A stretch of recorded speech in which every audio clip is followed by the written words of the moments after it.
from now till 10 a.m. We are live on your screens, bringing you the best in interviews, conversations, and touching base on all the topical issues. I'm sure that you are aware that as it stands now, Parliament has officially notified the Electoral Commission that the Pandai seat in Parliament is vacant, which means that from all indications, we are going for that by-election in Pandai, despite the court order that, of course, the reliefs that the Pandai MP, the former MP, I should say, Matthew Nyindam, is seeking in court, at the Supreme Court, I should say. And so quite a lot happening. The OSP, we are told by the Interior Ministry that indeed they are also investigating matters relating to the alleged assassination attempts on the life of the Special Prosecutor, Kissie Jabeng, and also his communications director, who says he was arrested and manhandled by 17 police officers. Quite a lot of issues to tackle here on the show today.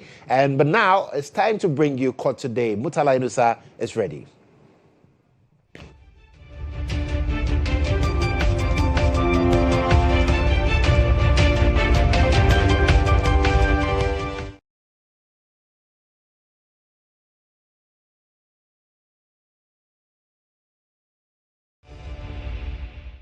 Nene Kwenote has joined me. Mutala, good morning. Good morning. Toby. I knew you would go there. So if you get $1 million right now, what would you use it for? $1 million. So I pay my tithe of $100,000. Hey, my pastor will be so excited. Then the $900,000, bro. I'll buy houses. Okay. If I can buy some 2-3 houses in Accra. For your family members or? No, I'll buy. One for my family, and then 2 I would rent out. You rent out? Yes, and then I want to build a hostel some way, somehow, Charlie, businessman's day. Do you know Adwala? Yes. Adwala. Yes, Adwala. He says he will do telling me a little bit about what he will do when he gets $1 million. He will take people to court. Sue everybody in this country. Mark Adwala, good morning to you. Charlie, you see why God did not give some people $1 million? Too much for Allah. The guy has so much on his heart. He has planned to send some people that he will deal with them. Yeah. And I'm sure you're one of them. No, I can't be. You can't be one of I'm very sure Terry is one. He would definitely take Terry to court. But then in court, what is happening, my brother? Yes, I'm taking you to court. And yesterday, Chairman Wuntimi was in court, Bernard and Chibuisiago, in relation to the summer boy issues, Galamsey issues and all of that. He's been charged together with Akonta Mining and, of course, one other who is at large. He's pleaded not guilty. Yesterday, the matter came up in court. And yesterday, his lawyers, remember that prosecution has indicated that they've concluded the disclosures, they filed all the processes, witness statements. So yesterday was for case management conference. That day, his lawyers, led by Andy Apiakubi, indicated to the court that, look, having seen the disclosures filed by the state, they felt that there's some more documents that are in the possession of the state, and so they should be compelled to produce the document. So yesterday, they had a motion moved. The Deputy Attorney General, Dr. Jesrem Sai, opposed to the application on a point of law. Justice Audrey Kokuvite listened to the parties, and the court was of the view that, look, disclosures are, one, it should be documents that are in the possession of the state. And at this particular point in time, the state or the AG is saying that all that they had, they have produced, especially so also because the Deputy Attorney General on his feet argued that the document that they are seeking, they sought to request, is something that the witnesses, when they come, they will come and demonstrate. It's something that was done by way of conduct of the accused person. And so it is not something that they have it physically to do so. And then there was an issue about ammunitions and other stuff. We said, look, the charge sheet before the court, there's nothing that talk about ammunitions and all of that. So the court looked at the situation and said, Chairman Wuntimi has no case by way of the request that he has put before the court. And that request was dismissed, meaning that on the 15th of December, the parties will meet for case management conference. But Andy Apiakubi, lawyer for Chairman Wuntimi, spoke to. Today, we have filed a motion seeking orders directed at the prosecution to provide us with copies of any assignment from either the first accused person or the third accused person. The first accused person being our own Chairman Wontumi, and the third accused person being the company Akwanta Mining. From the debate today, Attorney General wants the court to believe that there is no such deed of assignment nor a sublease. According to him, Attorney General, the transfer of interest in the land to the prosecution witness is by word of mouth. And so this is where we are in the case. The court has adjourned the case management conference to next Monday, 15th of December. So when we come on the 15th, we will go through the management, case of management, and pick a date for mention and subsequent for trial.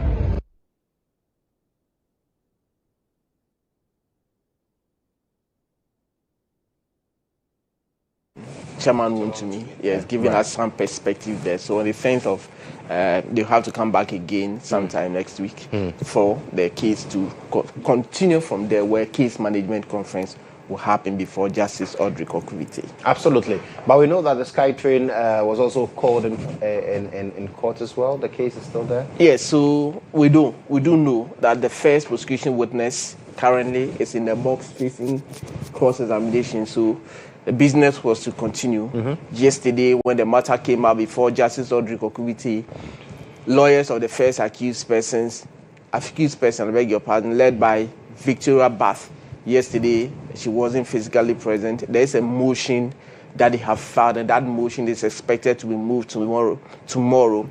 And it seeks to, as it were, ask for bail variation. That's my understanding. But it seeks to the Attorney General's department, Deputy Attorney General, Dr. Mensah, was not happy with the manner in which the accused person is going about things. He sought to say that they are delaying the case, find a way to delay the case or the trial of this case, because this is a motion that can easily be dealt with that same day, and then proceedings continue. But the court looked at the situation, looked at the motion that was filed, and said, look, tomorrow is the day that it has been fixed for, and the parties have already picked it tomorrow to come. So they adjourned the case today. And yesterday, it was only Mr. Solomon Asamoah, the first accused person, who was physically present in court. Professor Christopher Mriakufi was absent. Okay.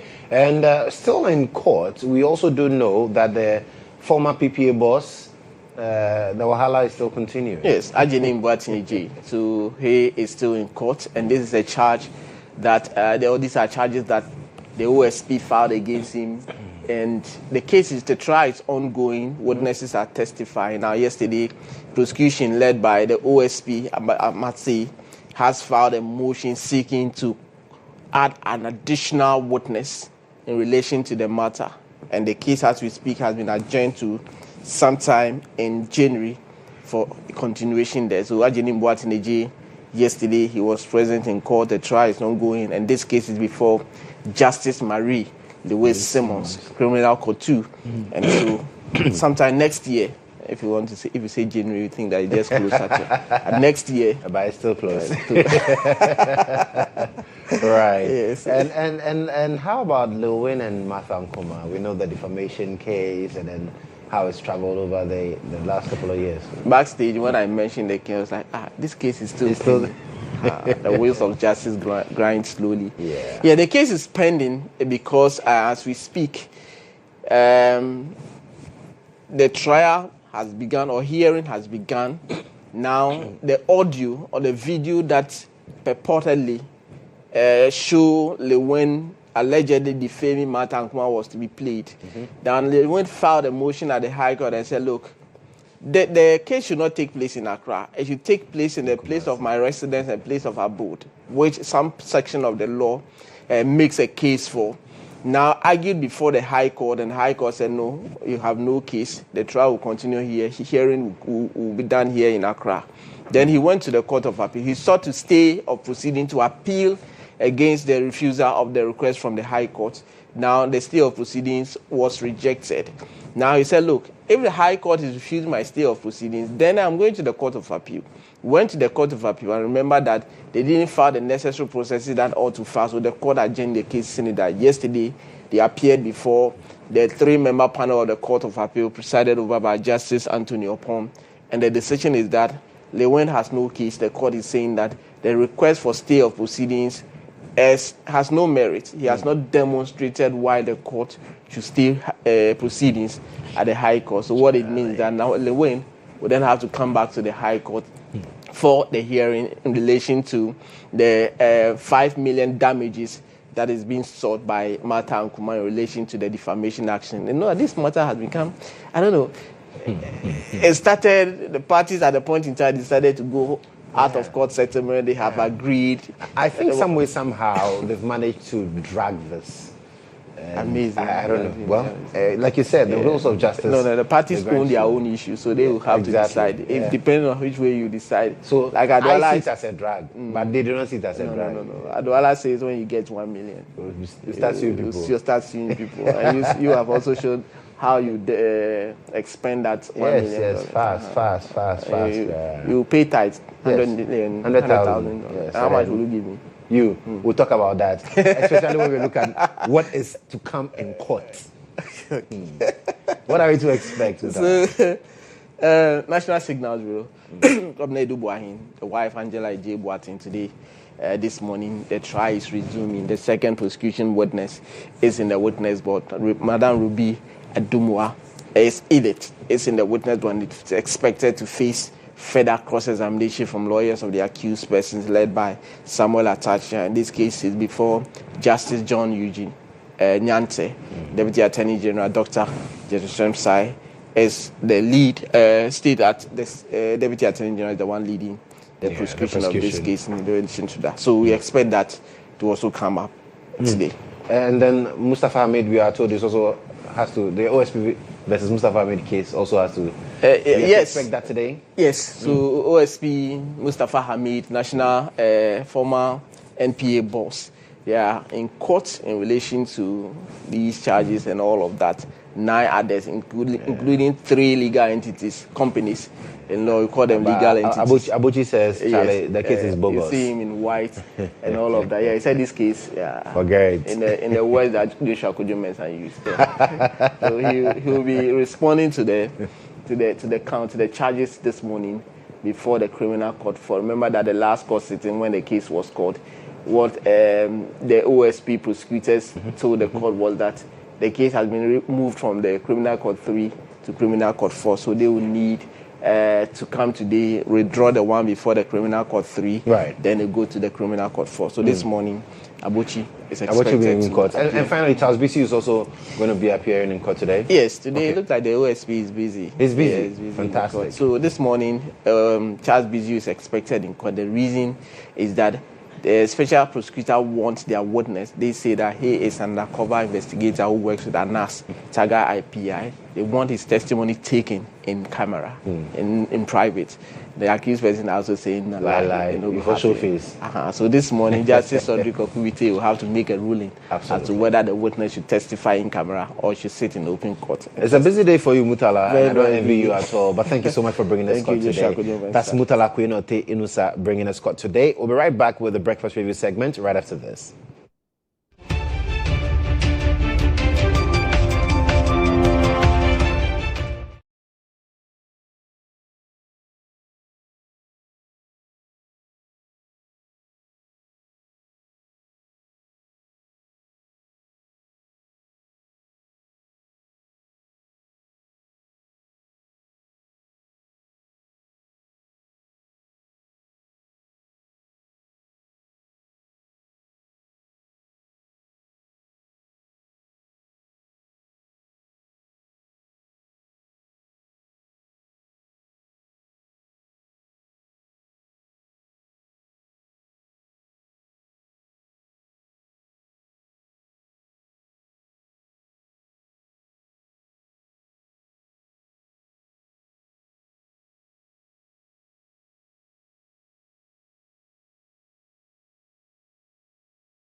All right, thank you so much for staying with us. This is the Breakfast Review segment of GH Today. And this morning, we will be touching on quite a number of issues, from Pandai all the way to utility tariffs.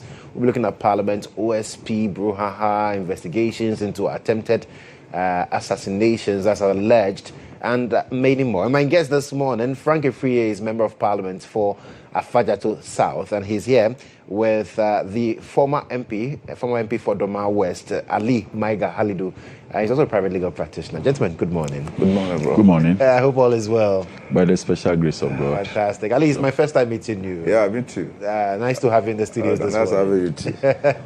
But I hope you're doing well. Oh, yeah, very well. For what God has done is fine. Level what the government will do to improve their life, you know. Interesting. It's not easy out there. Trust me, it's not easy out there. But how's life after Parliament? Oh, it's cool. Outside Parliament, I should say. Outside Parliament is. It's kind of mixed feeling sometimes. You know, you miss Parliament a bit. You miss the brouhaha, the debate, and so on and so forth. But the other side of it, that you get time to rest and get time for the family. Frank is laughing because I'm sure he's not getting time. Of course. And see, sometimes my friends will be like, Ali, I think being out of Parliament is good for us because now we have access to you. Because when I was in Paris, they were like, Ali, 1 minute, we're always busy, always attending to concerns. And when we are called to, you are chasing jobs and other issues for the constituency. So I think it's kind of mixed feeling, but it's okay. Okay. Frank, it's been a while. We met on the set, but I hope you're doing well as well. Absolutely, I'm doing well. And then, of course, my people are doing well as well. Yes. I think that rightly, as he pointed, this whole thing is driven by conviction. The fact that you have come into the world and you will not be here permanently. You must definitely leave some positive legacies and footprint behind. I think that has been the driving motivation for some of us. But for that, it is not an area that ordinarily you wish to venture into, because you've got to sacrifice family life. You've got to sacrifice every freedom that maybe the average Ghanaian or human has out there. Right. I think last night I slept around 1 a.m. because I got home around 12 o'clock thereof. And I will have to wake up by 4 in order to beat traffic to be here. From here, we're still considering the budget estimate. We must pass the appropriation bill before we rise. Yeah. The rising date has been set, and 19th of this month. We have plethora of invitations and programs dotted along the festive occasion. And so even someone thinks that you are on recess from the chamber, but you have the bigger chamber in your constituency to contend. You need to attend those. Constituency work is bigger than the chamber work. Absolutely. And that one is always on the road. Absolutely. The demand. pulling out money. And It's a rich guy, so. Interesting. Right. So let's get into the conversations. I mean, recently we were told that, yes, from January we would have to be paying more in terms of electricity and water tariffs, and the TUC is not happy about it. And yesterday we heard from the minority side in Parliament, the mighty minority they call themselves. They say no. This is not what the administration promised us, and so there should be a quick reversal of that decision to impose what they term extra hardship on the people of Ghana. Let me start with you, Frank, on this. Well, I think that let me use this glorious opportunity, first of all, to say hi to my constituents. And again, to thank His Excellency, the President, for the leadership he's exhibited so far. We all are witnesses to the economy, the macroeconomic indicators that he has inherited following the election in 2024, which is just last year. Indeed, the inflationary trend was nothing to talk about. The exchange rate was high, and a whole lot of things which imposed a lot of hardship on Ghanaians. But in the last 11 months and counting, you've realized that there's been intentional, very deliberate strategies put in place, as it were, to rewind the clock and to make life a bit better for the ordinary Ghanaian. But I know that we are not there yet. Right. And so on occasions like this, even the richest of the rich, they still want to be richer. On occasions like this, the worker in America even wants more. And so I wouldn't sit here, the government that His Excellency President Mahama leads will not say that Ghanaians are enjoying as though they are in heaven. But we've got to make certain crucial sacrifices and decisions just so we are not caught in the quagmire of unreliable supply of these services in terms of electricity and water. So rightly, as Ghanaians have raised red alarm, TUC, minority, some other labor unions here and there, we are expectant of that. Governance is a two-way process. You make the decision, you expect those in whose interest you make the decision to also bring their feedback. And then I think that is one fantastic thing about this president. He's amenable, highly amenable to feedback from the governed. You know, that is the only way you can straighten out the path of governance in order to aspire for the best. So the mandate of the PURC is not in doubt. They are supposed to set tariff. They are supposed to safeguard and protect the consumer and the producer.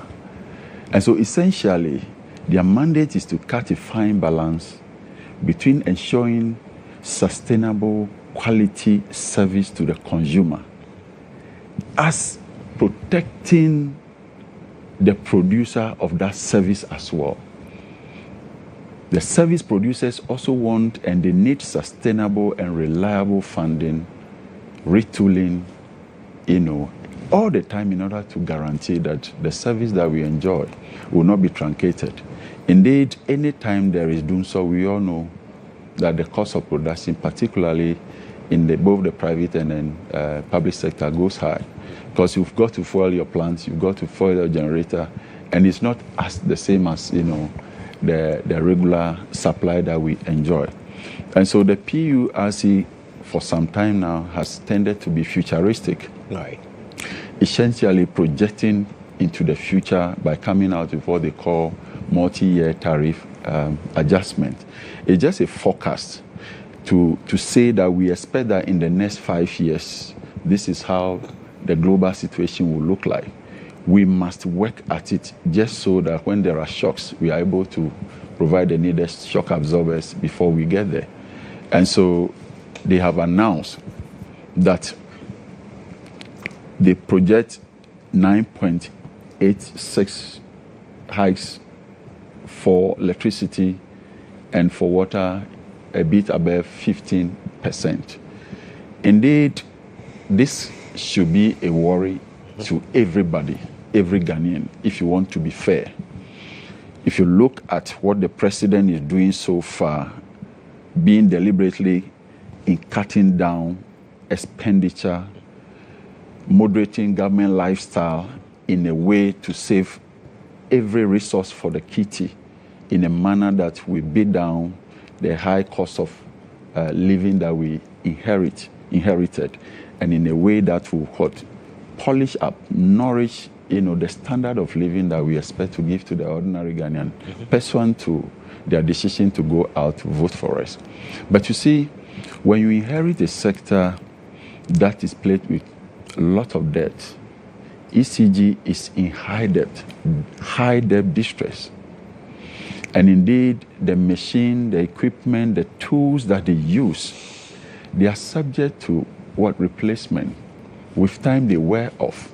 They will not be as efficient as they ought to be.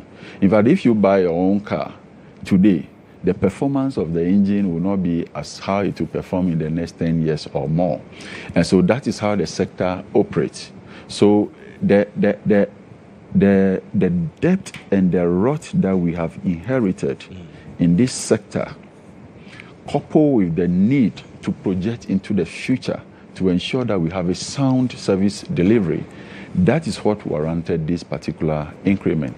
You recall that somewhere in 2022, inflation shot up to the roof, almost in excess of 53 or 54%.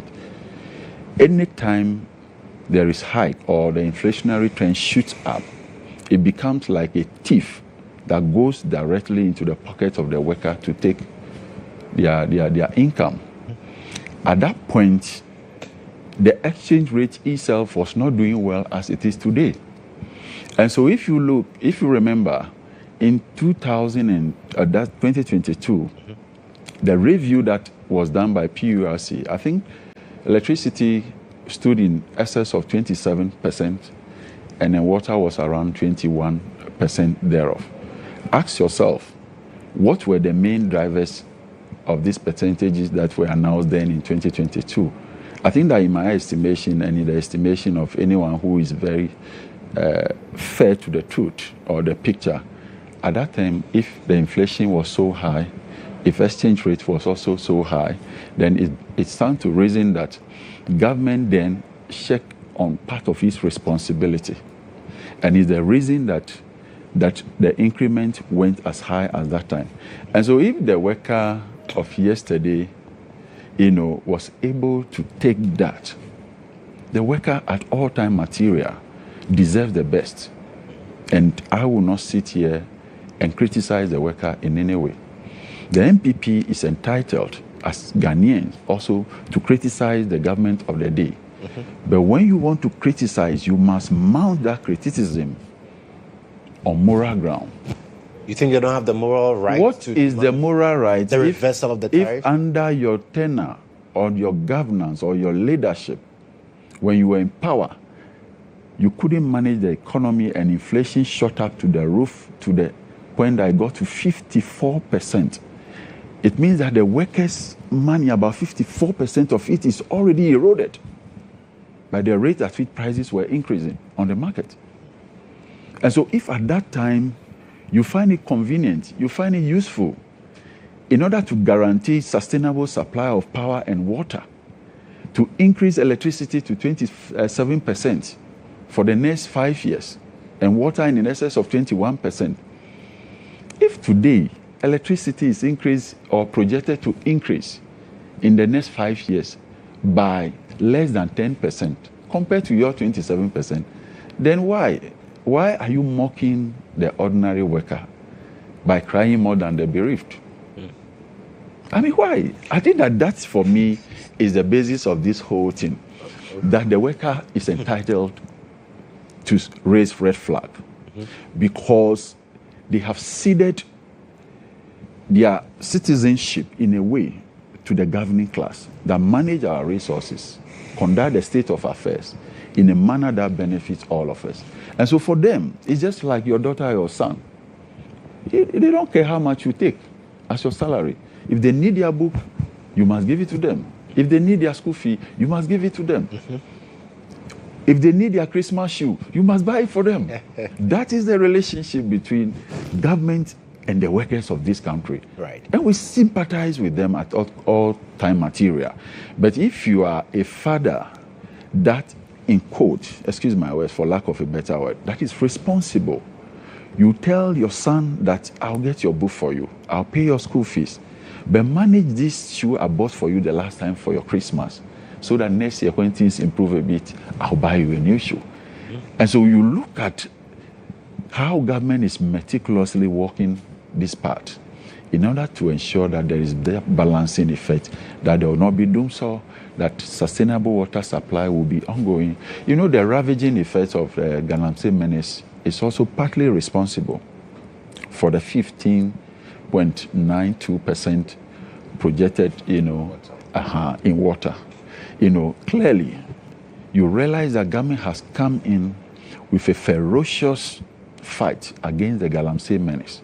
But the magnitude, the intensity, the gravity of harm that has been caused already is such that within a period of less than 1 year, its effect will still be felt until such time that government is able to win this battle.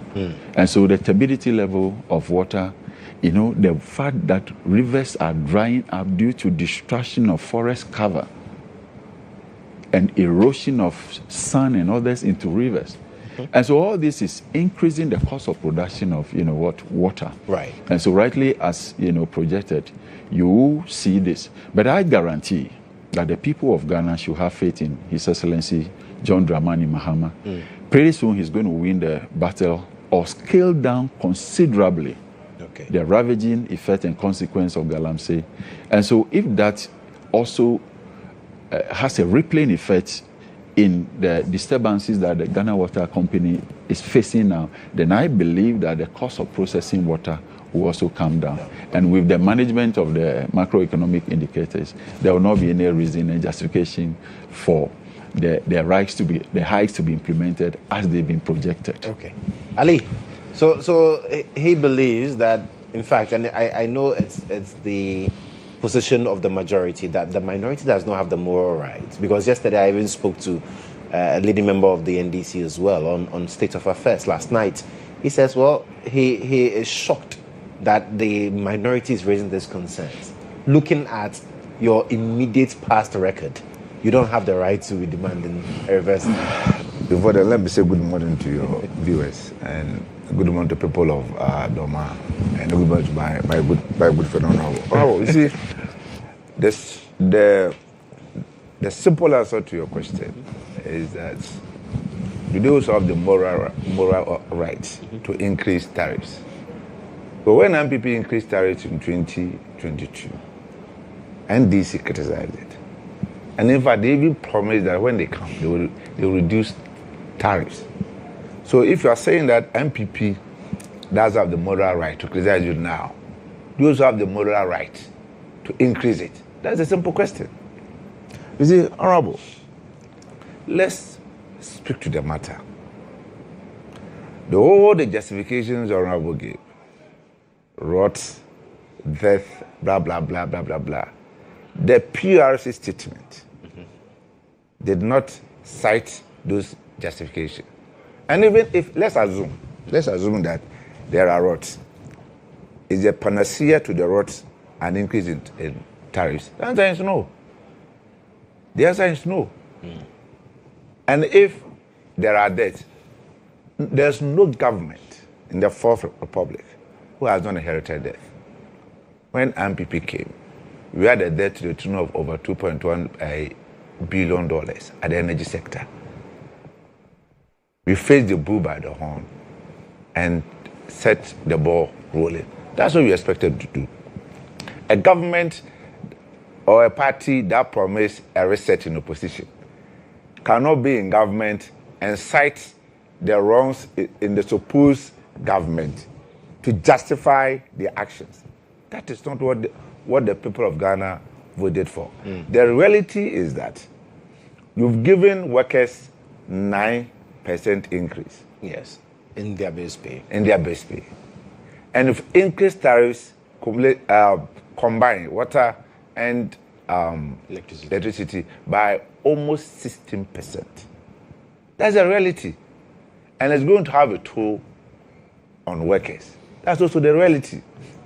So for me, if you listen to the minority, what it is that if you look at the justification for the tariffs, what they are proposing, in fact, they didn't just criticize it. They proposed. They said that why not see the gaps at the ECG, but rather making consumers pay for the inefficiencies at ECG. Honorable, this is a genuine concern. This is a genuine concern.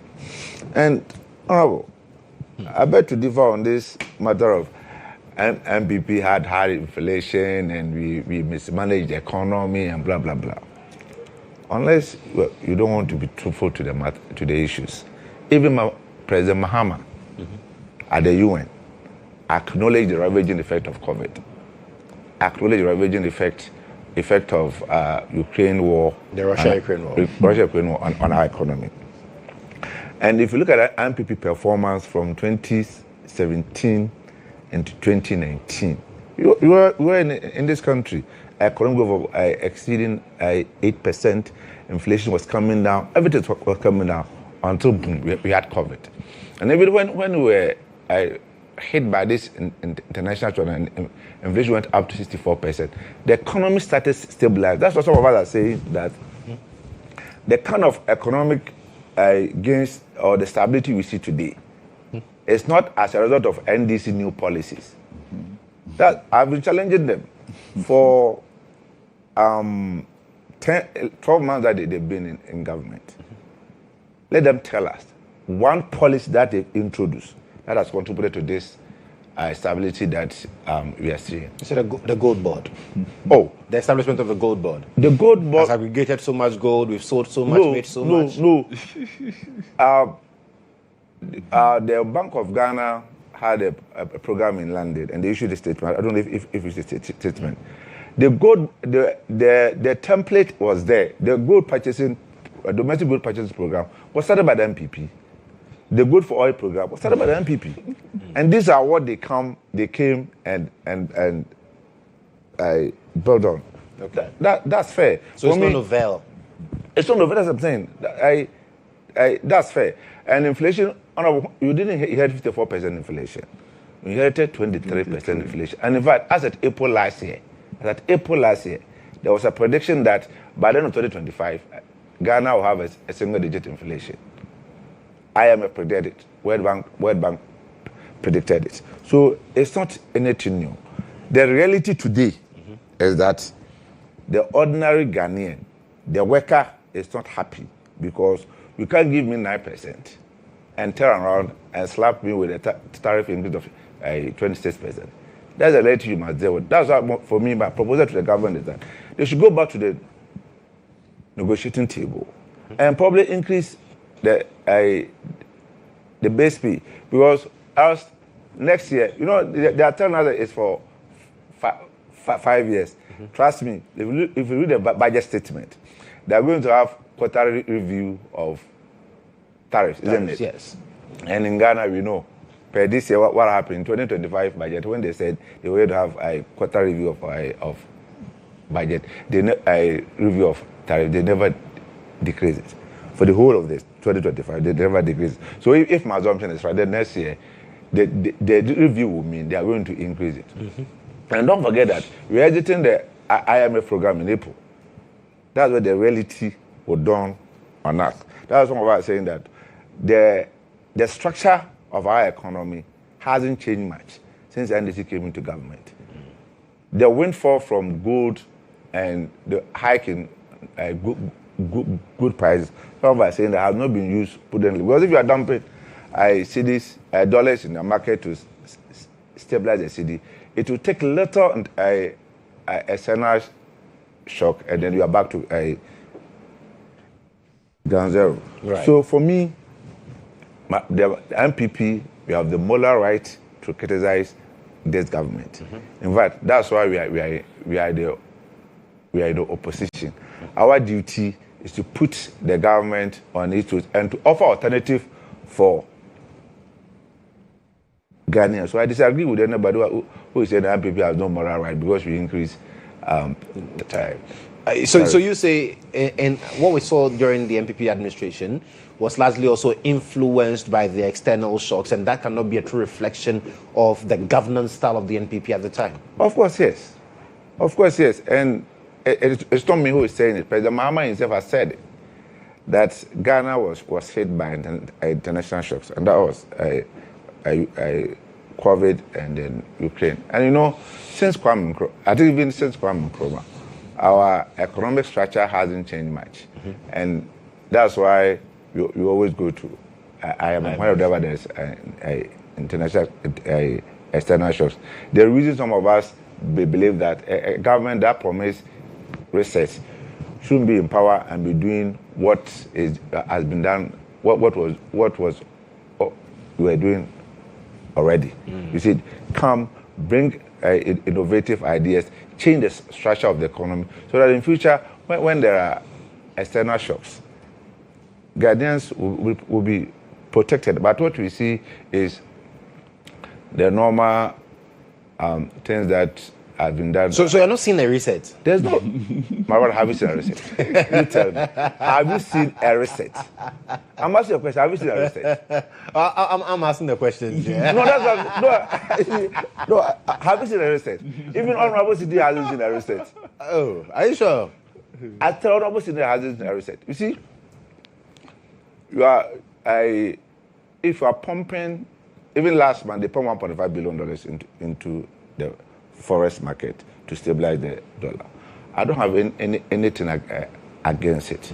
But what the prudent method should have been pursuing import substitution, promoting export, so that you have the exchange. That's where the jobs are created. That's where the jobs are created. Let me tell you, Robo, the economy that they claim was criminally managed grew at 5.7. Even third quarter year, we had 7.0 as against 6.3 this year. This year, our growth target is 4.0. Even next year, when they claim they are going to do well, their target is 4.8.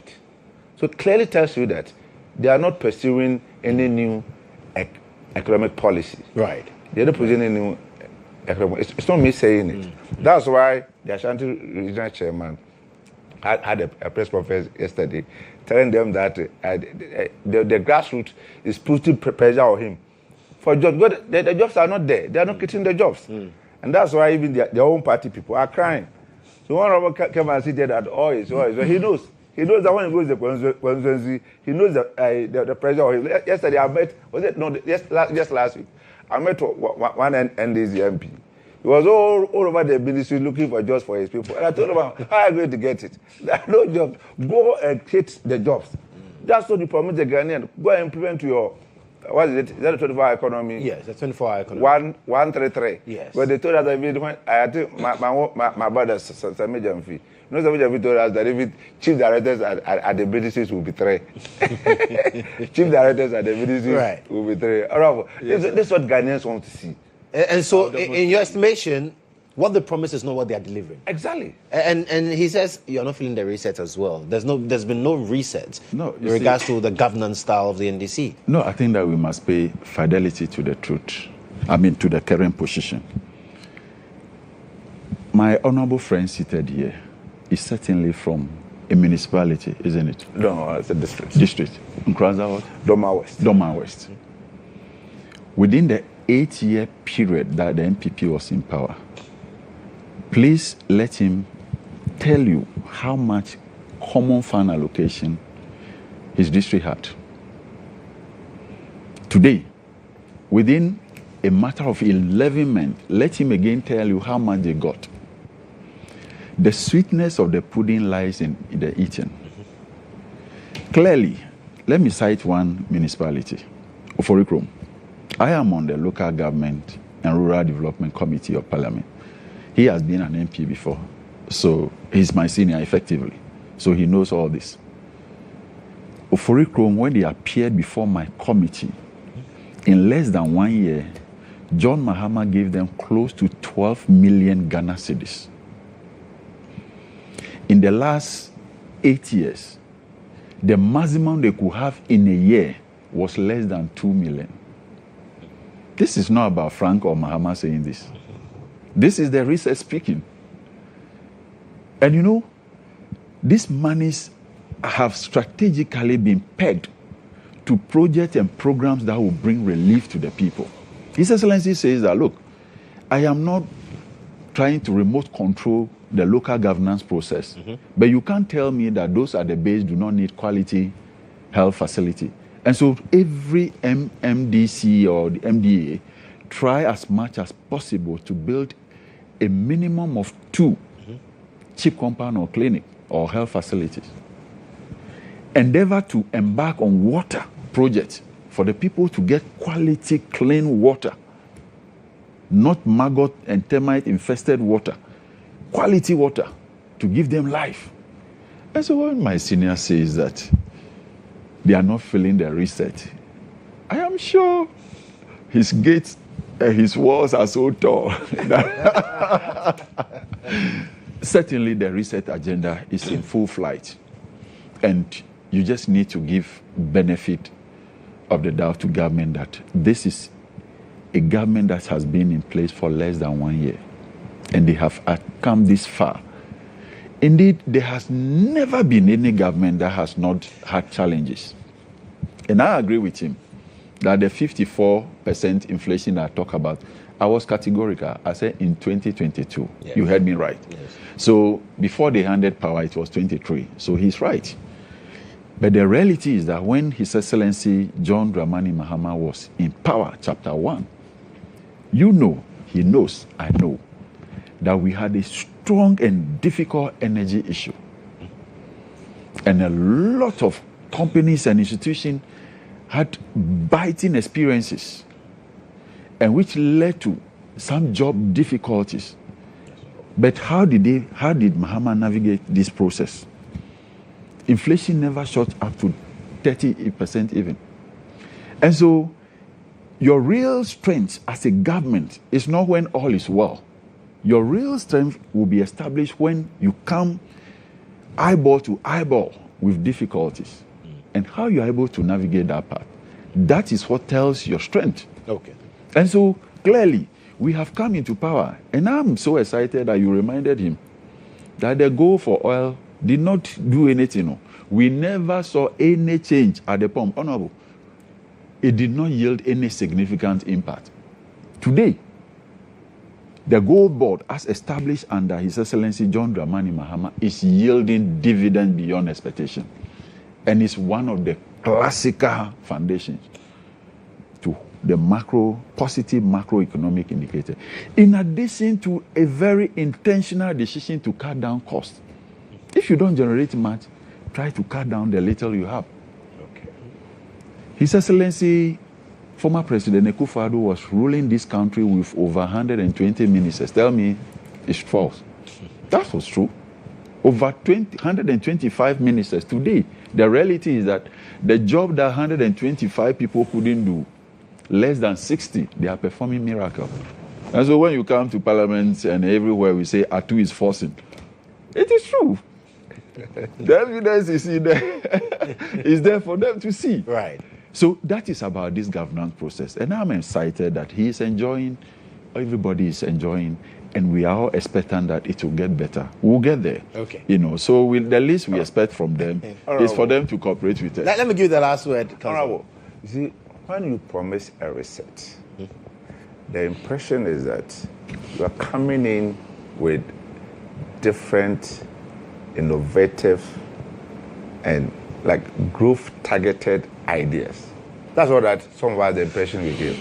That you are not coming to repeat what has been done over the years. That is the impression you give all Ghanaians. That is a reset. You are resetting the country. I'm not sure Honorable would deem a disbursement, common fund disbursement, as a reset or an increase in common fund, just the disbursement as a reset. That's the argument I was making. However, you see, despite all the disbursement you just mentioned, go to the district and see whether if a single project, in my district, for instance, when they came to your committee, they took the project that we did and brought to the committee, and they went to the constituency and had a backlash. So that's the point I'm making. It's not just coming to repeat what we've been doing over the years. It's bringing in the new ideas, innovative, and to change the face of our policy. That is it. Honorable. Doomsor wasn't external. But Doomsor was self-inflicted by the GM administration. When they inherited government in 2009, there wasn't Doomsor. Doomsor started in 2019, 2013, when they've been in government for almost 4 years. So how do I compare Doomsor to COVID, which was international in nature? And even listen, in 2013, go and read the State of Nations address by President Mahama from 2013 to 2016. He consistently blamed China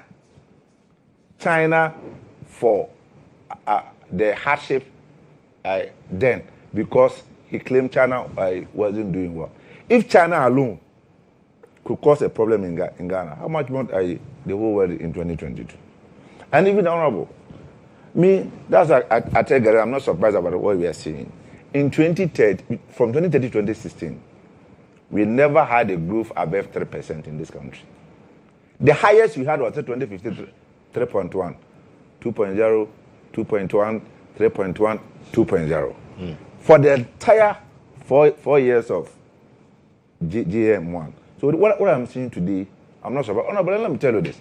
It's not about the number of people that governs or the number of ministers you have that determines whether or not a government is lean. You promise the leanest government in our history.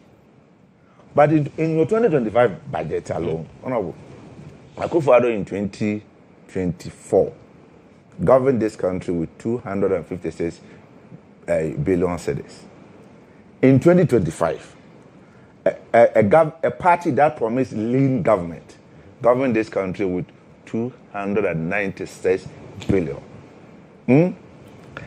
Just the president allocated to presidency alone, the Akufo-Addo government was a little over 300 million. And Mahama system ministers, the budget of president alone was 2.4 billion. Even this year, Akufo-Addo used 336 billion to pay his ministers, deputy ministers, all his appointees, so-called 20 ministers. Akufo-Addo used 336 million to pay them. System ministers are being paid with almost 550 million. So, where is the lean government, Honorable?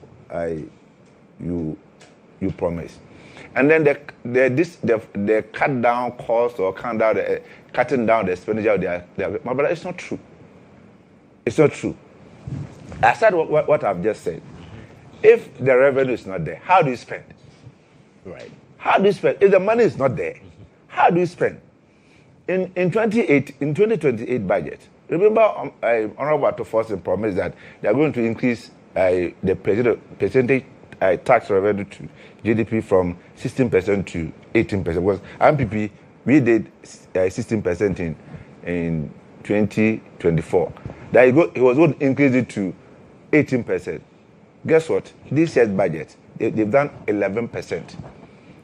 5% gap. If your GDP is now 1 trillion, that is 50 billion short of revenue. 50 billion. That's why they couldn't even finance their own programs. That's why this year they couldn't even finance your program. Well, so you go to the ministries and the department, and as of the allocation, some as low as 10%.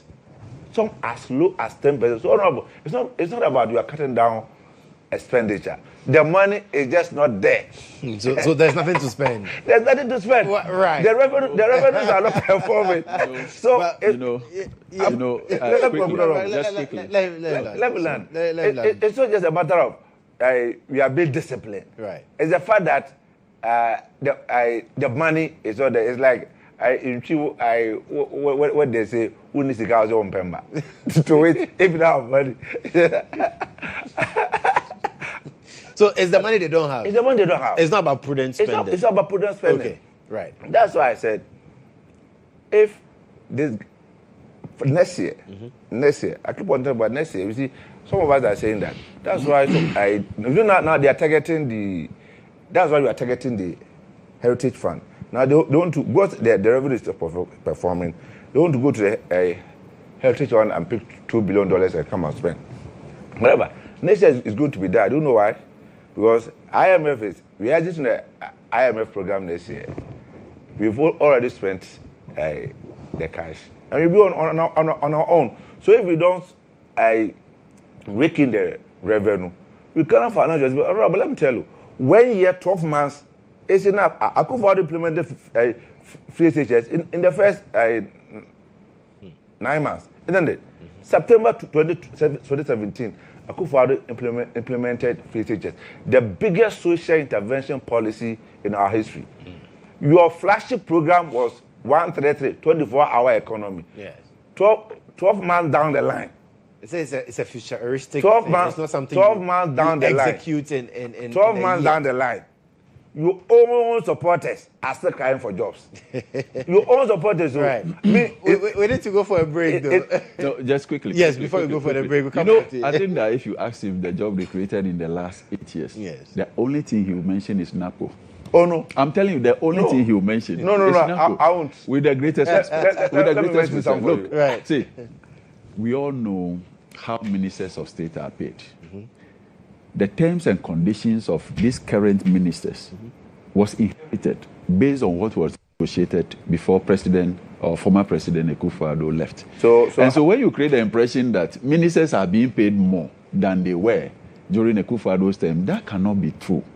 I think that we need to set the record straight. fact, But for me, Honorable, just a minute. Just you see, the reality for me. So the volume. It's the volume. No, it's only it's your own budget. How can the volume differ when you are paying 60 people as compared to 125 I tell you with that the same conditions? What's contained in the budget is not true. Look, Mahama hasn't set up any condition. It's not what he's saying. That what look at the conditions of ministers here. Right. And so what they are taking is what was negotiated under President Akufo-Addo. No, the reality is that today we are where we are because of prudence, deliberately making the decision that will cut down costs. Okay. In fact, how can you tell me that 80% of resources being sent?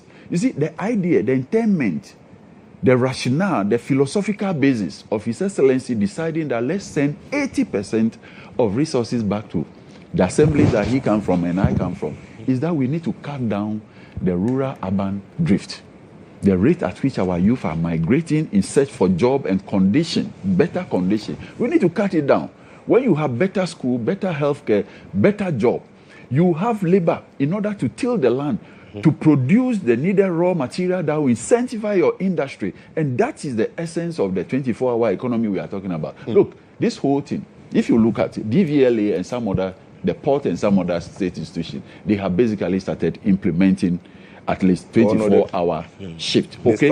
They stop. The real meat, the kernel, the real meat will soon be rolled out. And you know, so that is not in doubt. Look, my senior talk about the promise by His Excellency to reduce electricity and water. That is precisely what he has done. If in 2022, PRC came out with cumulative increment of 47+%, and today, by my seniors mathematics, 9.86 plus 15.95. Which one has the president not cut down drastically? You know what? We need to go for a quick break. We need to go for a quick break. You know how this is. Why not quoting the 2024 figures? But I'm going to 2022. No. It was done in 2022. It was done in 2022 for 5 years. No, what you It was done in 2022 for 5 years, so it couldn't be done in 2024. No. And Honorable, quick one. Yes. I'm not sure you are disputing your own budget statement. I'm not sure.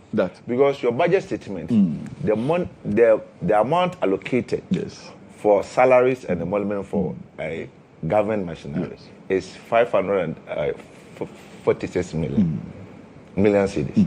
And the MPP, 220 ministers, it was 326. So I'm not sure. Which paragraph of the budget talks about the figure you are quoting? I doubt. No. I'm doubting your figure. I doubt. I have the meaning this year, so I'm saying which paragraph?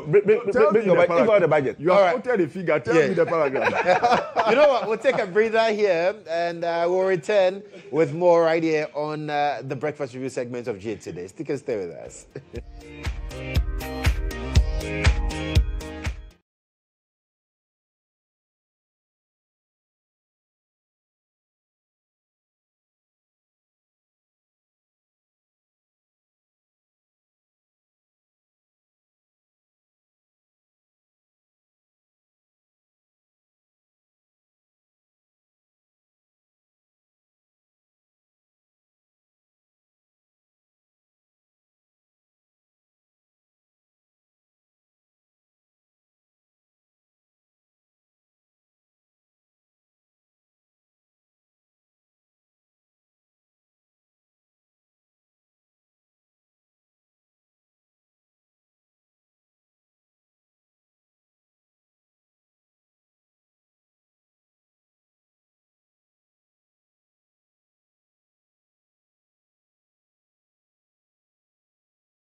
Well, thank you so much for staying with us here on GA Today. We are still with the Breakfast Review segment. My guest in studio, Frank Ifri, who is Member of Parliament for Afajato South. And then Ali Maiga Halidu, he is a paralegal practitioner and also a former Member of Parliament for Doma West. And so now we are going to talk about Parliament because as it stands now, the Pandai seat, the Electoral Commission has officially been notified by Parliament of that vacant seat, which presupposes that we would have to go for that by-election as ordered by the Tamale High Court, even though Matthew Nyindam is at the Supreme Court seeking some reliefs as well. But let me start with you, Ali, on this one.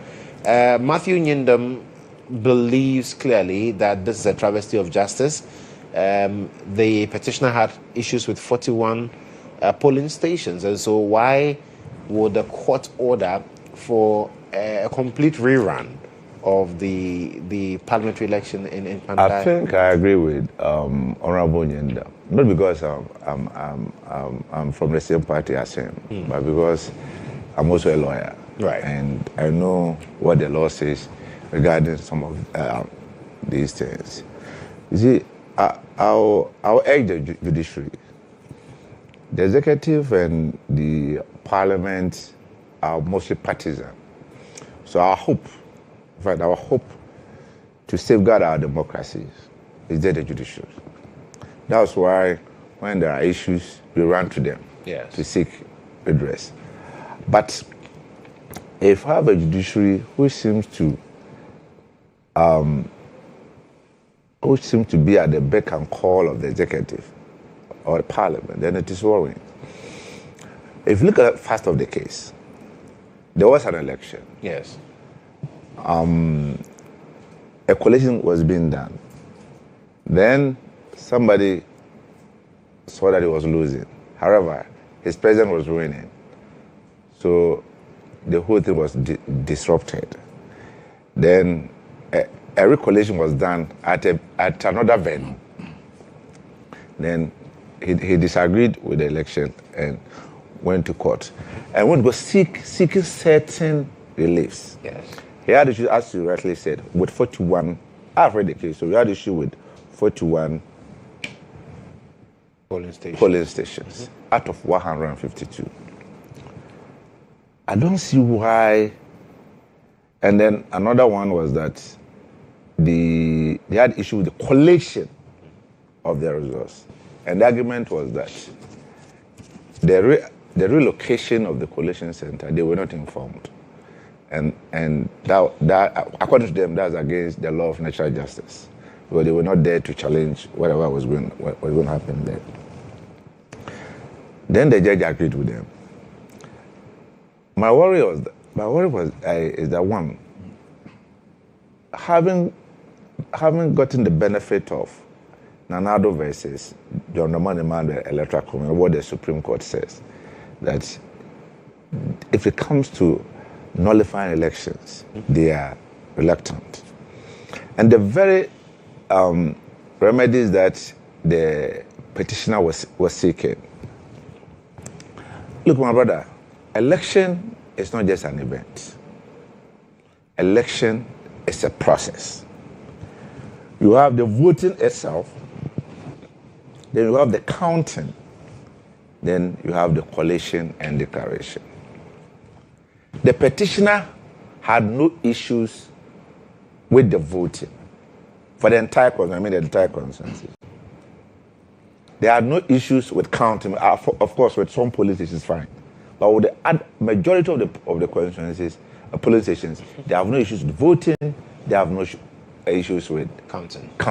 Yes. These are distinct events in the election process. However, they have issues with collation. So if they are seeking relief on the collation, why will a judge nullify the whole process just because of one event? At best, the judge will have ordered for a rerun in either the 41 polling stations or even order for recollation.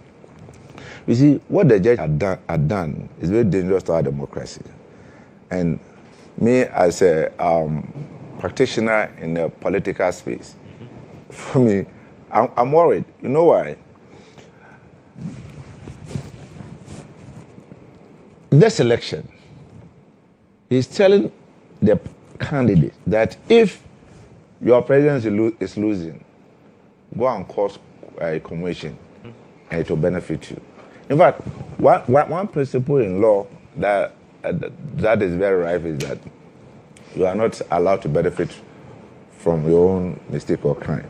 For example, if I know Honorable has owed some properties to me, and in my penchant to inherit the properties quickly, I go and poison Honorable. If the court finds that I poisoned him, they will not allow me to inherit the property because I can't benefit from the crime. This is a legal principle. So if the pickup that were used to go and cause the conversion, these were NDC Mahindra pickups, branded in NDC colors. The guys in the car were wearing NDC t-shirts.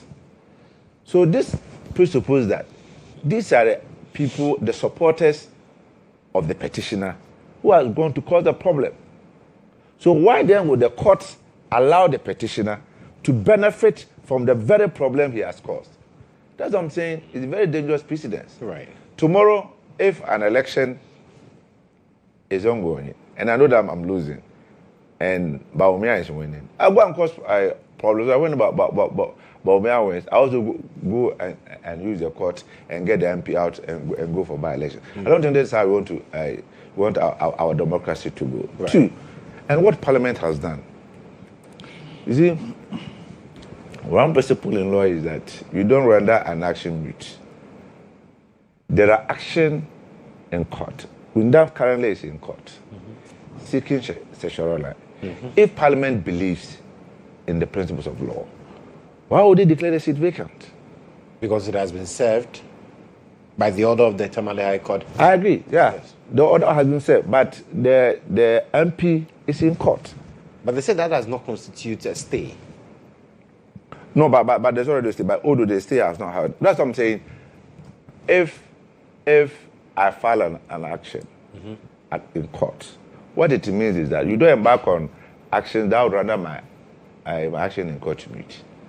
You get it? And that's exactly what Parliament is doing. And Parliament is an institution of law. So that's why some of us are worried. You see? Okay. And Honorable, you should be worried as well. You guys should join us to fight all this because we are the actors in the political space. And I'm not sure, Honorable, tomorrow, if your contender in 2020 elections is that Bawumia is winning, and it comes in because chaos and do this to you, you'll be happy.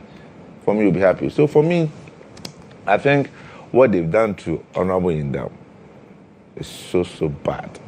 So bad. Well, as MPP, we have no option. As far as we go for by-election, whatever we are not afraid of by-election, not at all. MPP is not afraid of by-election at all. So you're not taking a chill pill like you did in Ablekuma? Oh, not at all. Not at all. Okay. Not at all. So I know Honorable Indam will win it again. People are quite, don't forget Honorable Indam was the MP. And then he was unseated by the petition, the aggrieved guy. The Honorable Indam came back and won the seat back. So it tells you that the people had compared the two, and they know who can lead them effectively. Okay, that is it. So for me, I know that people will still vote for Honorable Indam, but the precedents we are setting. That's the problem. That's the problem for me. The precedent we are setting is so dangerous for our democracy. Right. Frank. Well, very interesting analysis, and I think that aspects of his analysis I am tended or minded to adopt. But the reality could be termed as one of those swing constituencies. Indeed, if you've been following events, rightly as he pointed out, the Honorable Nyindam was in Parliament. He was even a leader. Then he was defeated by Wakba, the Karen guy. Yes. I think this guy was even my junior in senior high school. Oh. Yes. So I know him very well. And then when he came in, Wakba came into parliament, he served just a term before the last election we had. Then, so you realize that the constituency itself could not be termed as any of the two parties zone, safe zone. It can flip either to green or blue any day. And so when infractions are reported, it's always fair that you look into them and establish the truth or otherwise, so that the true will of the people at the end of the day prevails. Because you see, legitimacy is key over here. If Honorable Nyindam has not been validly elected and he represents the people, he suffers a deficit in legitimacy.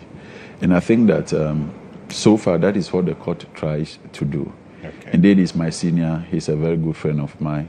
I have appeared on this set several times with him. Yeah.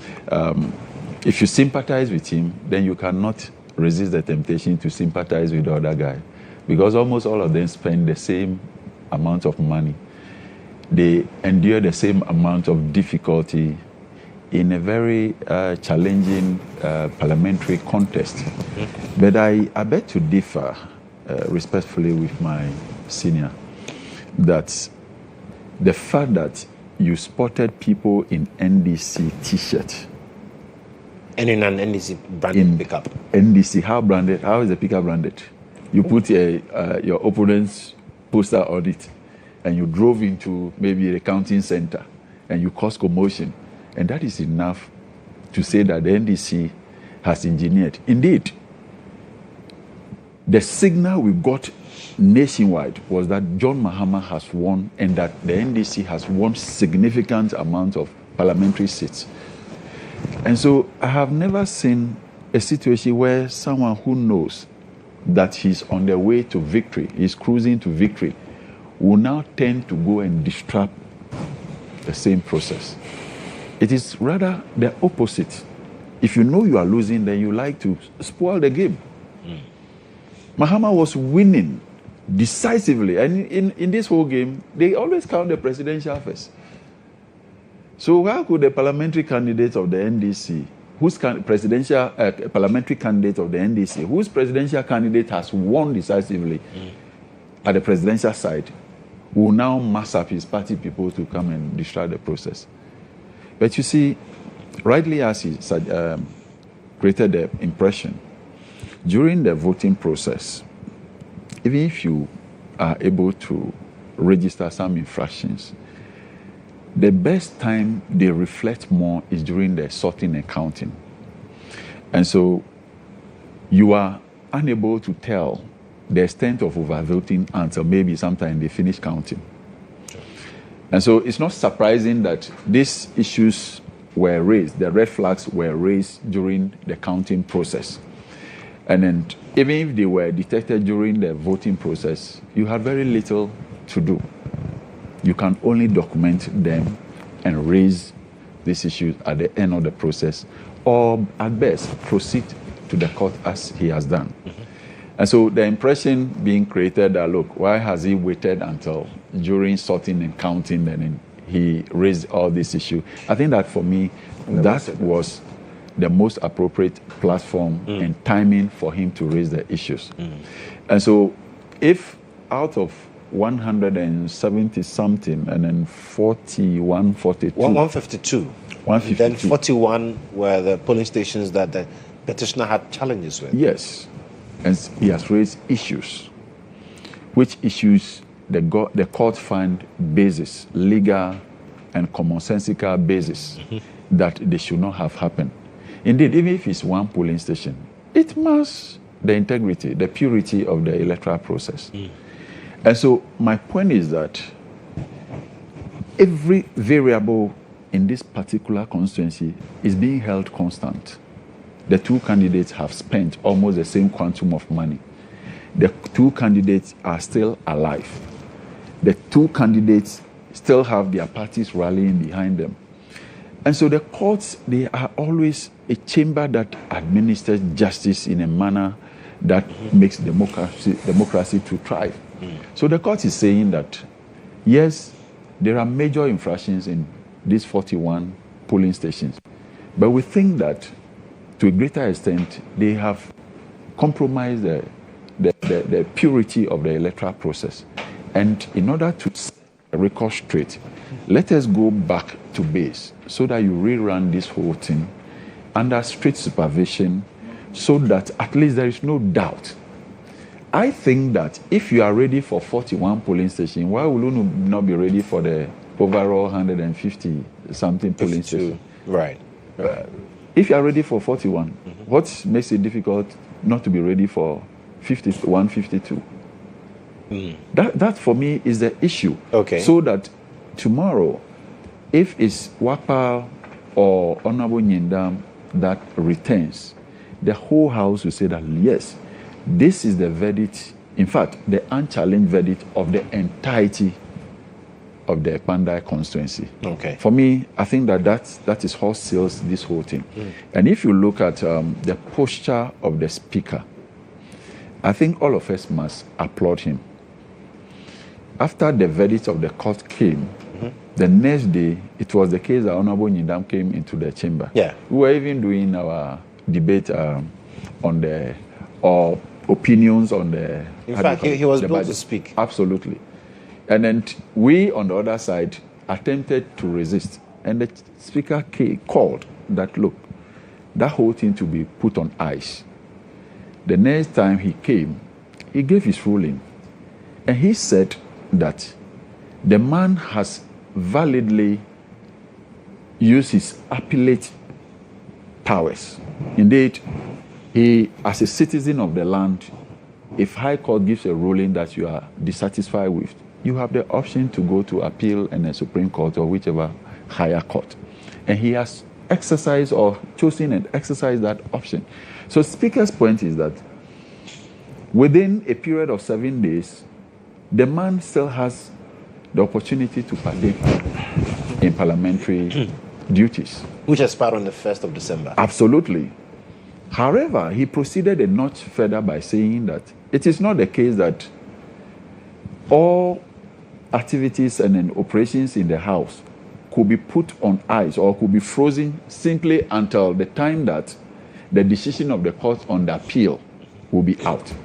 And I think that if I heard my senior right, that is the impression he's creating. Parliament could not wait until the court decides to come out with their decision on Honorable Nyindam's appeal. What if that decision will come after 5 years? So you disagree that it sets a wrong precedent? It sets a wrong precedent, both in law and common sense. That you should wait until the court comes out with its verdict. Okay. No. Okay. Whatever Parliament does today, whatever the Electoral Commission does today, if the law, the court comes out tomorrow and says that this is our ruling, it means that the decision and the action of the EC and Parliament will be nullified. That's it. Right. Council, Honorable. let me just give you a short time on this because we have to talk about our last... Joshua, you see, as Honorable, you see, it's not about, with all disrespect, it's not about my emotional manipulations. It's about the law. It's about the precedents. You know, the decisions of the superior courts are binding. You know that.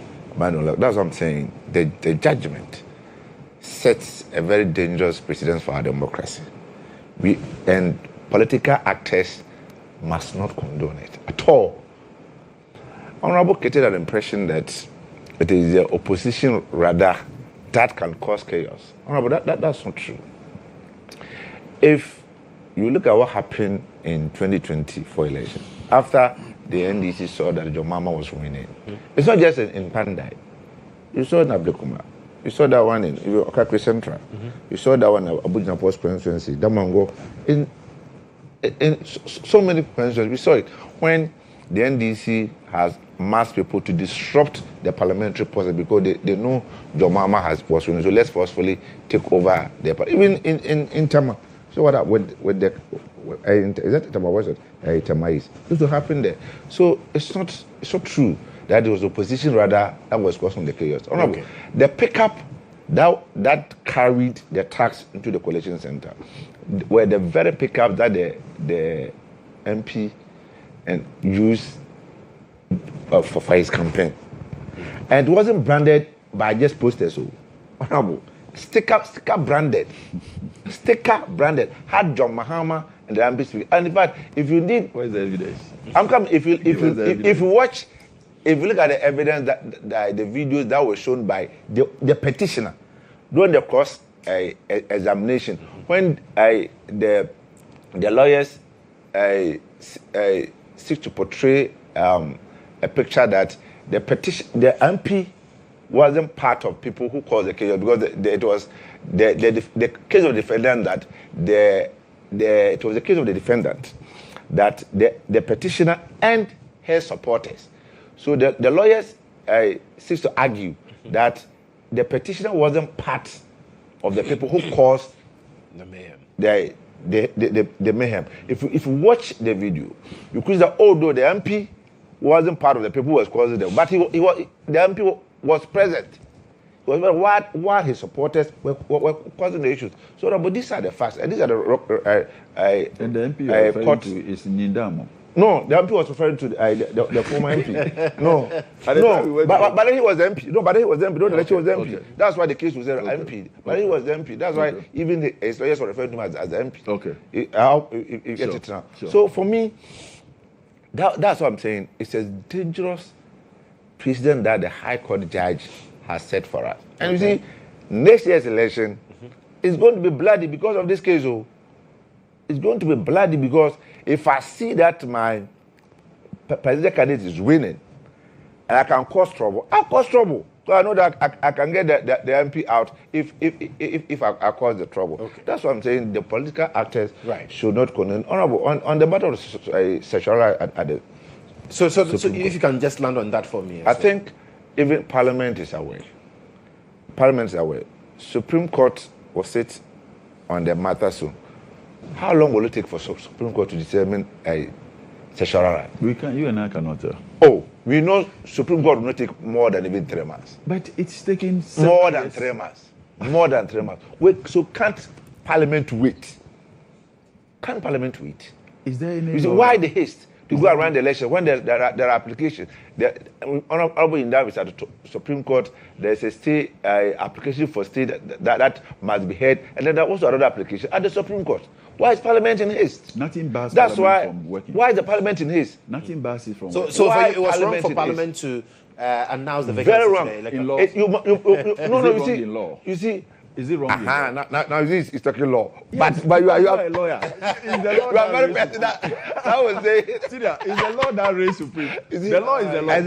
Exactly. And so that's what I'm saying. Yes, that's what Parliament should not embark on activities or journey that will render the application at the Supreme Court to moot. Okay, that is bad. Very well. You don't do that. So the speaker rules with law. Okay. He does not do so with right. And in terms of issues regarding law and security, yesterday we saw that statement from the Interior Ministry that indeed they are directed for investigations into allegations of attempted assassination on the life of the Special Prosecutor Kisi Ejabrin, even though the statement also told us that per their preliminary interaction with Kisi Ejabrin, these attempted assassinations did not happen this year.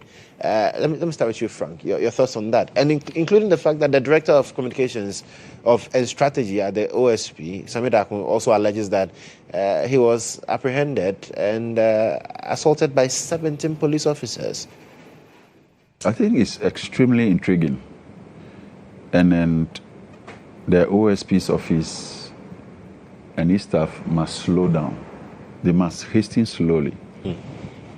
If my mother in the village alleges that 17 police officers manhandle her, it can be taken. But those who are clothed with state powers, those who have the law at their fingertips, you were manhandled by 17 police officers. Yes. And you kept it to yourself. What does the law say? And you lament about it several months or years thereafter. I think that for me as a person, the office of special prosecutor, as established legitimately by an act of parliament, is a good omen for Ghana. However, so far the occupants of the office create doubt and continue to create that doubt in the minds of some of us. And so you realize that the debate is now about whether it should be closed down or not closed down. Yes. At the personal level, I think that that office has so far done some great things to Ghana, and it still has the potential to do more greater things. However, the occupants have not served as well in accordance with common expectation by the ordinary Ghanaian. You look at the rate at which the OSP engages the public and some of the things he says. I will not even be tempted to say it.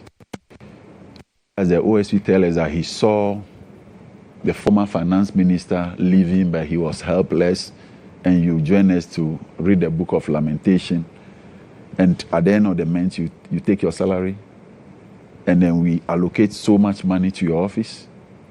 That is what is creating the doubt and the call for the closure of the office, which I think that we must not close that office. Okay. The fact that the office exists itself has yielded some dividends in terms of preventing some corruption and corruption-related issues. Okay. There are some people who in public office or even in private office who have considerably scaled down the extent to which they would have raped the public purse just because of the existence of that office. Right. And so I think that we should maintain it. But then we must find a way of getting the right person for that right office in order that we achieve the stated And Kisi Jawin is not the right person? Is it the right office person as far as you are concerned? So far, I have not seen it. But isn't the alleged attempted assassinations an indication that perhaps he was doing something so right that people wanted to get him out? Mockery. It's a joke. That a lawyer of his standing, I'm told, I've never had any close contact with him, but I'm told he's extremely intelligent. Yes. During his days of lecturing the law or teaching students. Especially criminal law. Yes. But how then do you sit down until now that there are calls for closure of the office and you are saying this, that you even heard about 2 assassination attempts? So the timing for you is also problematic? It's problematic. Okay. So it looks like it's just like a decoy. It's just like an opportunity to say, oh, let me create an avenue to harvest some sympathy. That's my thinking. Okay. Otherwise, this should have been brought to the attention of the public long ago. Indeed, every citizen is enjoined under the law. When you face such situation, we all know what to do. If those of us who are ordinary, if my mother knows that she needs to report to the police, so far checks have indicated that no case has been reported. And we need to let our viewers understand that what we are talking about is not in the 11th month of the Mahama administration. This so-called attempted assassination on his life happened before His Excellency Mahama took the reign of power.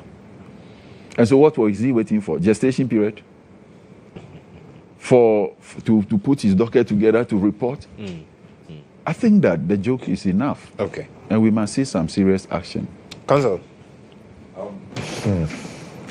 OSP. And for me, I think it's not true. Oh, you don't believe it? Oh, that's not true. Asami Dakun was the one who said it. It's not true. It's not true. On national television. It's not true. It's not true. You see, the modus operandi of the OSP has been always to blackmail everybody. There has been a modus operandi. Oh. To blackmail Ghanaians or court public sympathy. Remember when he had issues with a certain judge? He ran to the public and said, remember that issue, somewhere 2024, that the judge is molesting him and he has to take the case off. Remember those cases? So that has been a modus operandi. What they do is that, you see, they know the Ghanaian frowns upon corruption. Right. And one Ghanaian sees that, oh, he's the guy fighting corruption. One of the good guys say, oh, you see, you are trying to fight corruption, but these are the people trying to stop us. Then they have the sympathy of Ghanaians. That's the mind game they are playing. It's just a mind game. How can you tell me that a lawyer of his caliber will have assassinating attempts Twice. Yes. And if what the Interior Minister said is true, there's no record of it, as Honorable said, in any police station in this country. That's all for me. I'm for the investigation. They should investigate. And according to him, it happened last year. Yes. Is it not? But we are in December this year. Yeah. After a year, if not this brouhaha about the petitions, the OASP, Sami Dakul have told everybody. And even the logic, why would somebody assassinate him? Even the very people that he wants to accuse of assassinating him, those are the very people who bought him the bulletproof cars, gave him the soldiers as a bodyguard that he's using. Why did they want to assassinate you? For me, that doesn't make sense. It's not true. And you see, for me, my position on OASP has not changed from day one. Okay, which is? From the very day that when we were passing the bill, I was in Parliament then. From that very day, it was clear. I told them, look, this thing that we are doing is superfluous. The establishment of the office doesn't make sense one bit. And I still hold that position to today. You see, if you want to fight corruption in this country, it's not establishment of new office. Okay. Already we have SHRAG, we have YOCO, yes. We have FIC, we have Attorney General, we have even Police CID department. And and they have offices in all regions, even some at the district level. How can one person sit in Accra do? They say political corruption. I make it as if all political corruption occurs in Accra. That was my concern rather than I was saying, well, why not strengthen SHRAG or strengthen YOCO? Or even if you want to broaden the horizon of SHRAG to tackle corruption, restore the. Trust me, if the resources that you've been giving to Kisai Jabin and these people, those resources have been given to SHRAG, they have done a better job. You believe so? I believe so. Right. Strongly believe so. They could have done a better job. And you see, then comes to the cases. Here's an office. All that they do is, you see, as Honorable said, this is a guy who is a criminal law lecturer. Criminal law lecturer. And he knows that by Article 19 of our Constitution, every accused person is deemed innocent and proven guilty. But you have OSP, who comes to the media, paint the picture that his people that is investigating are already guilty. And to the extent that they even release their mugshot, you know that? Yes. They release their mugshot on their Facebook, on their social media handles. Who does that? Tell me. Who does that? That the mugshot that you've taken, you release them into the public just to prove, oh, these are the criminals that we are trying. That's something from day one. They're just manipulating Ghanaians emotionally. Right. So for me, I think those who are calling for the office to be scrapped, I'm for it. Let's allocate those resources to either SHRAG or YOCO. If you think that the powers that they have today is not enough, let's give them more powers. Right. Let's give them more. And scrap the Office of the Special Prosecutor. Office of the Special Prosecutor. And you see, I think there's a bit digression about corruption. I've always said, you see, the way we are fighting corruption in this country is not effective. You know why? There's a saying that if you have good people, laws are useless. You know why? Because naturally a good person would do the right thing, isn't it? But if you are bad people, if you have the best laws in the world, those people will find a way to circumvent the laws. Okay. So for me, fighting corruption should be a whole national mindset orientation program. Okay. That we could have. Bringing in the law enforcement agencies, NCC, CSOs, everybody to kind of reorient our mindsets. You see, I made this argument when you were establishing OSP, and I said, look, from Kwame Nkrumah to Baden Akufo-Addo, every change in government, even military, accusations has included corruption. Even in our fourth republic, in 2000, a leading campaign by MPP was on corruption, isn't it? Right. 2008, NDC, the same thing. 2016, MPP, the same. 2024, NDC, the same thing. But you see, I keep on telling you, but corruption has not stopped because politicians are not important. We are a reflection of the very populations that we have. Right. But we are not important. That's why for me, I've been calling for a whole reorientation of our mindset. That is what, so the corruption fight should be in two phases. The legal aspect and then the mindset. And the mindset orientation. Very well. Otherwise, you said Jabi we do this. All right, gentlemen. This to us. Rightly before, thank you, because we need to go. Yes, just a brief one. Clearly, as you rightly said, the OSP, I think that it should stay simply because, you see, there's been this perception about if Attorney General could prosecute his own, right? Okay, could be impartial and all this, and then whether there could not be political vendetta on the other side as well. You know, when we established Raj, we saw the need to establish some other offices. So for me, that's obvious. Let's give them more power to do that. When you have multiple sources of protein, your soup can only get richer. You understand? So let's right. So we should maintain the office. Let's find out what is wrong with the office and fix it. And I believe that the occupants are part of the problem. Very well. Of the office. Frank Ifri is MP for Afagatu South, and he was here with Ali Maiga Halidu, a private legal practitioner and a former member of parliament for Domawe. Gentlemen, thank you so much for coming. It's been a fun time. I'm sure we would repeat this somewhere next week.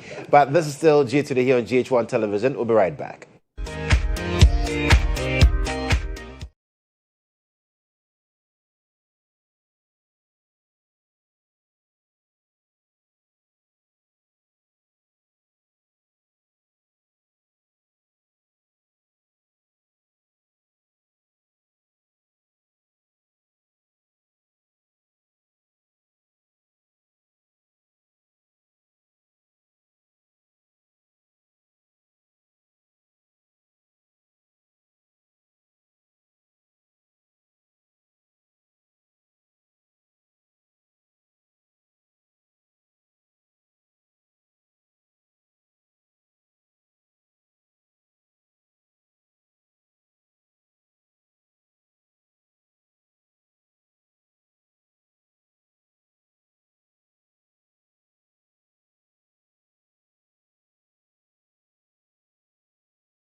Much for staying with us, and yes, just gone by was the breakfast review segment where we talked a bit of legal matters, you know, the lawyers, and I put it to you and all of that, and getting to understand exactly where we are with regards to the Office of the Special Prosecutor. But then let's talk about legal education, shall we? And a lot of people, you know, recently we've seen quite a number of people showing interest in pursuing law.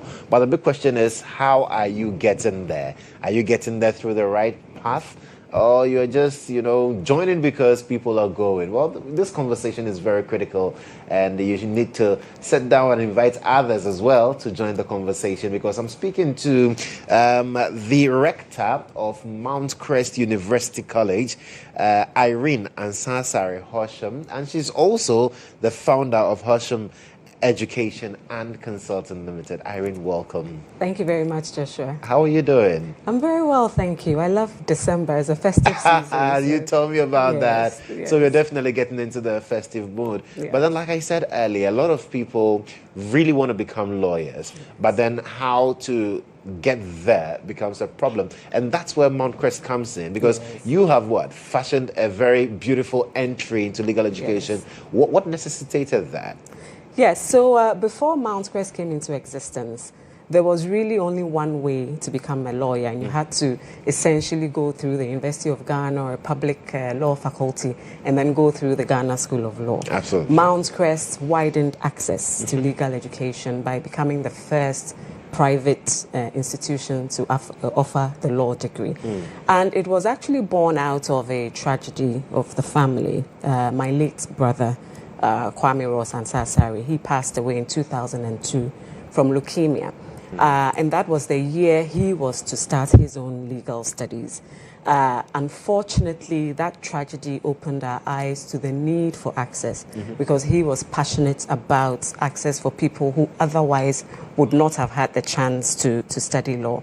And my parents, Kweku Ansasari, I'm sure many of you have heard of him, and Mrs. Helena Ansasari, at that time, because my father had the background of being a former director of the Ghana School of Law, thought it wise to tackle that access situation. There were so many people that Ghana needed to become lawyers and to enter roles of leadership using law as a tool for development.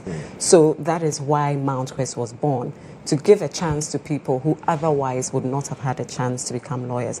And thankfully today we've had more than 2,000 people walk through our doors. Wow. So we're very proud of that. Huge congratulations on that. Thank you very much. But then, talking about access, because yes, we've had that conversation even from the senior high school level, talking about how we need to broaden access and all of that.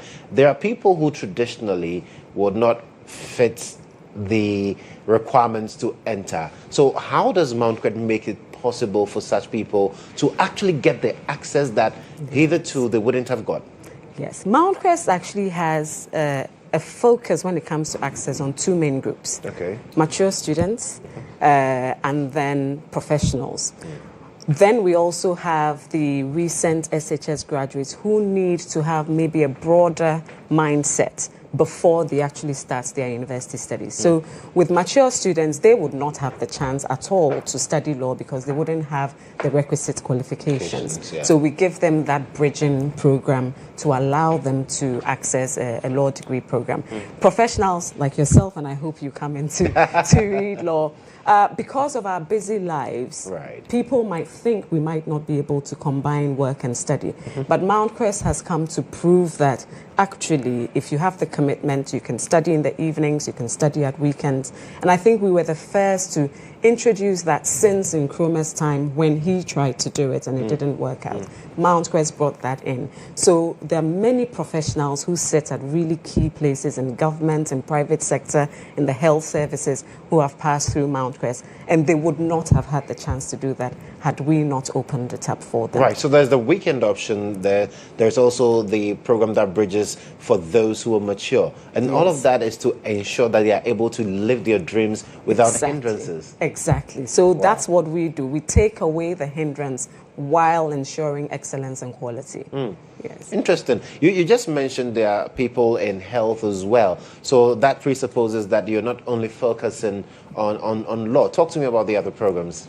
Yes, so many people know Mount Crest for law because we were pioneers in the private legal education. But what many people don't know was that our first program was actually in public health and health services management. Wow. And that came from our story, which was how my late brother came to pass away. He actually passed away in South Africa. He started in Kolebu, and what we realized was that much as Ghana had the best doctors, our health services system was not the best in providing the kind of care that we needed. Right. And it breaks our heart to think that you'd have to send your loved ones abroad for them to have the kind of care that we could get right here in Ghana. So our first focus was to provide access to the kind of education that we need to build those healthcare professionals that will provide that kind of care that we need. So we started with public health and health services management, and we then link it to law and governance and ethical leadership.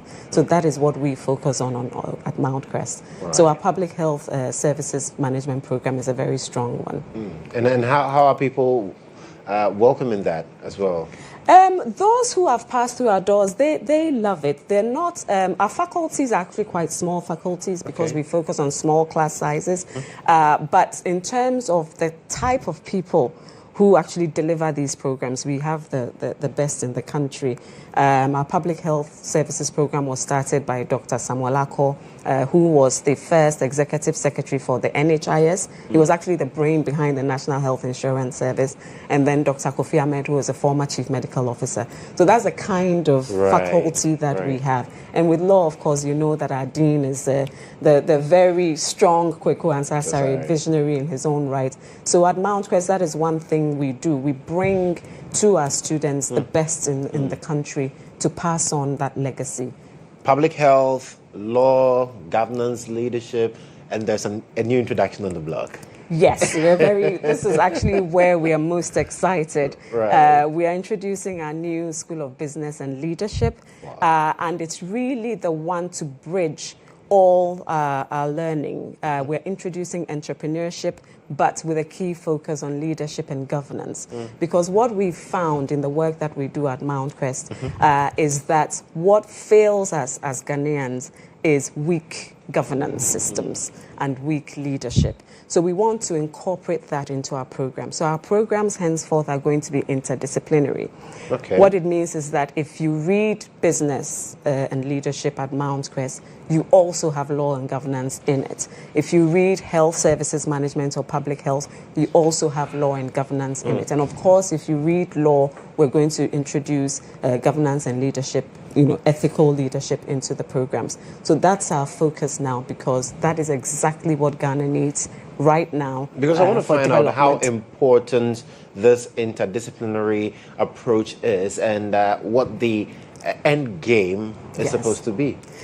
Well, those of us at Mount Crest, we have the added advantage of having worked abroad and worked in Ghana. And what we found is that Ghana or Ghanaian professionals are actually unmatched abroad. We are the best abroad. Unfortunately, when we come back to our countries to work, the systems here don't allow us to bring out our best. And that is what we seek to cure. And we found that the difference between Ghana and the work we do abroad is that in Ghana we have a lot of linear thinking. I am an architect, I am a doctor, I am a lawyer. We don't actually work together. We want to introduce that systems thinking where we know that without me, you won't do well. And without each other, we won't do well. And the only way is to understand what each other does. And that is why the interdisciplinary focus is what we are seeking for. We think that is what the universities in Ghana might need to do so that once we introduce that systems type of work and interdisciplinary nature of learning, we are unstoppable. Because I like the people exactly. They get well-rounded and not Yes. just linear in their approach to the various careers that they choose. Yes. But then I know also that you recently launched the professional and the executive courses as well. Talk to me about that. Well, with our LLB program, where people have to, commit to 3 years or 4 years worth of study at the faculty and then another 2 years at the Ghana School of Law, we found that not everybody who actually comes to us intends to be a lawyer. So you have some people who say are in HR and really just want to understand labor law, or people who are directors in banks and want to understand corporate governance better. They really want to access company law. Some people want to understand taxation. So what we've done, and we're launching in February, is to have the courses that people actually need to enhance their existing careers. But those courses are founded in law, in governance, in entrepreneurship, in leadership. And then they can come and access those. We call them our audit courses for the executive and professional programs. So if you decide maybe you want to do intellectual property, you can come to Mount Crest and only do intellectual property and not the entire LLB offering. And we found that it's actually quite popular because people are requesting it. And we feel that we should launch that in a structured manner. And we know that with the interest it's garnered, it's going to do really well. And central to all that you do is also community engagement. Why is that critical to the vision that Mount Crest champions? Well, in fact, it is the most important thing we do because of why we exist. It is part of our identity. Mount Crest was founded because we wanted people to have access to education, access to mentorship, and access to a life.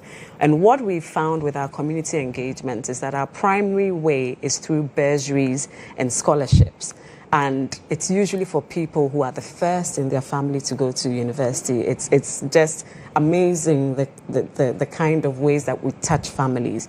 It is also to give back to the communities that help us. So, for example, in the latter community, some of them help us in terms of land and for expansion. We have also worked with the Yana Foundation to have very brilliant people from the north. There's no legal education above Kumasi. Sure. So we have people from the north who come to Mount Crest, and I am proud to say every single person that we have sponsored from the north has made it into the Ghana School of Law at their first go. That's how brilliant they are. So that is actually why we exist. We have women as well who need a chance to have education. And then within our own community around Nima, Kanda area, we offer those scholarships.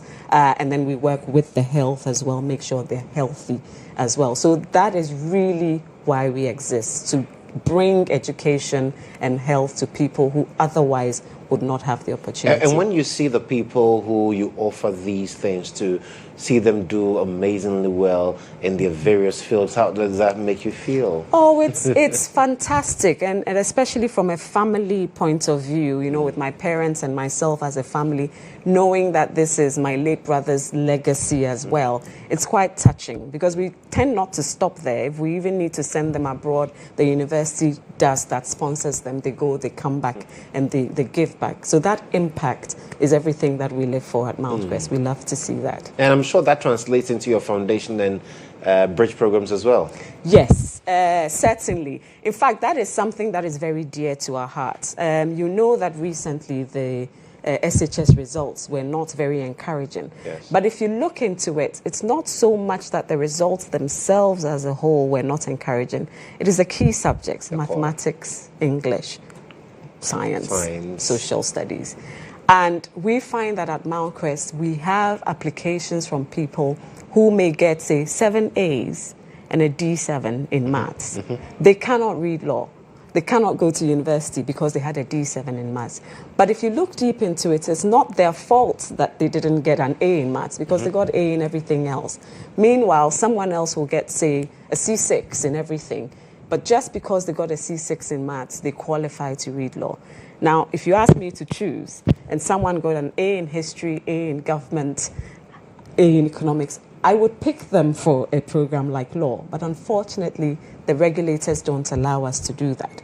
And that is why we've introduced this bridge and foundation program for the students who are qualified in our eyes to read the subjects that we offer, but for regulatory reasons and also for reasons that are not through their fault, they cannot enter a degree program. We offer that bridge program to include mathematics, to include English, and then most importantly, qualitative reasoning and quantitative reasoning to prepare them for university. Right. So that we're starting in February. In February? Yes. 2026? 2026 Wow. February. It looks And like quite a we number of invite- beautiful things are starting in February next year. Yes, yes, Mount because Crest. 2026 is our year where we aim to go. We are at the moment affiliated to Kwame Nkrumah University of Science and Technology, so we are limited to what our mentoring institution Right. offers. But once we charter, Then. which we aim to do in 2026, Beautiful. then we can offer all the innovative courses that we want to, Absolutely. want to do. Now, I know people who have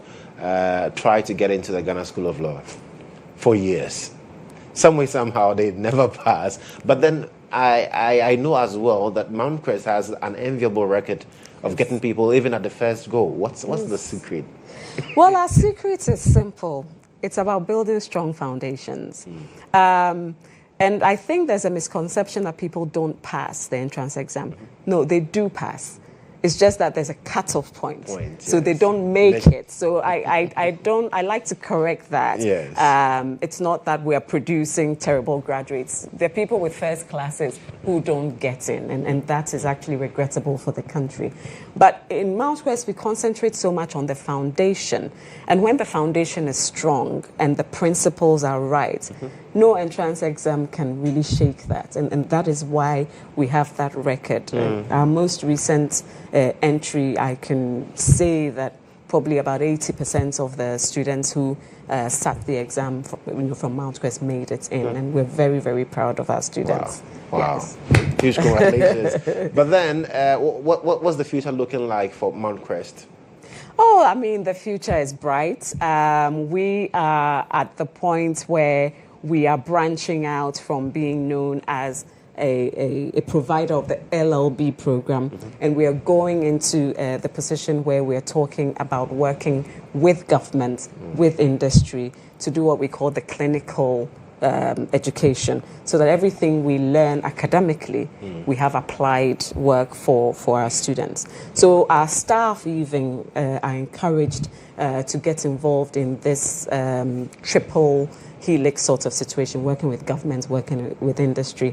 And as a rector, I have started that. As you know, I founded GHOne Education and Consulting in that vein, to link industry, academia, and practice. And that is the work that we are doing. Yeah, we are so proud of you and thank seeing you the very work that much. you're doing at Mount Crest, and we wish you all the best in the endeavors ahead, Irene. Thank you so much for coming. Thank you so much, Joshua, for having me.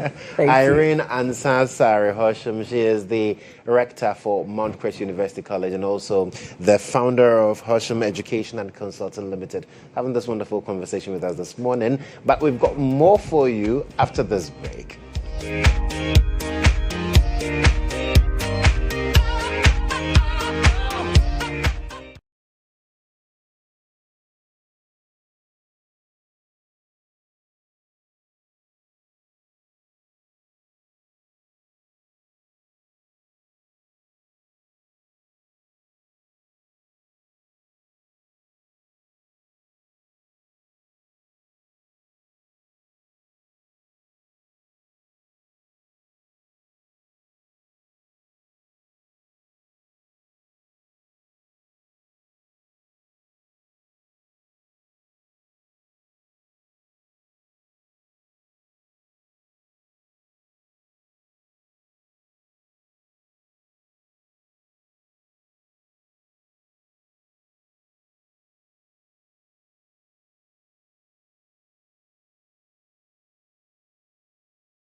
To Christmas, have you already purchased the things you need to buy?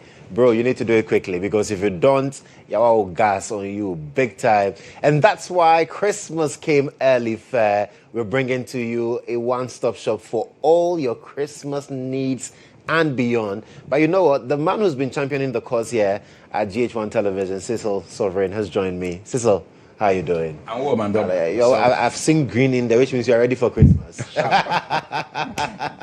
And Cecil is not here alone. He's here with one of our wonderful people who would also be showcasing some very important things you need to get for Christmas. And they'll be telling us more about the new whips they have in town.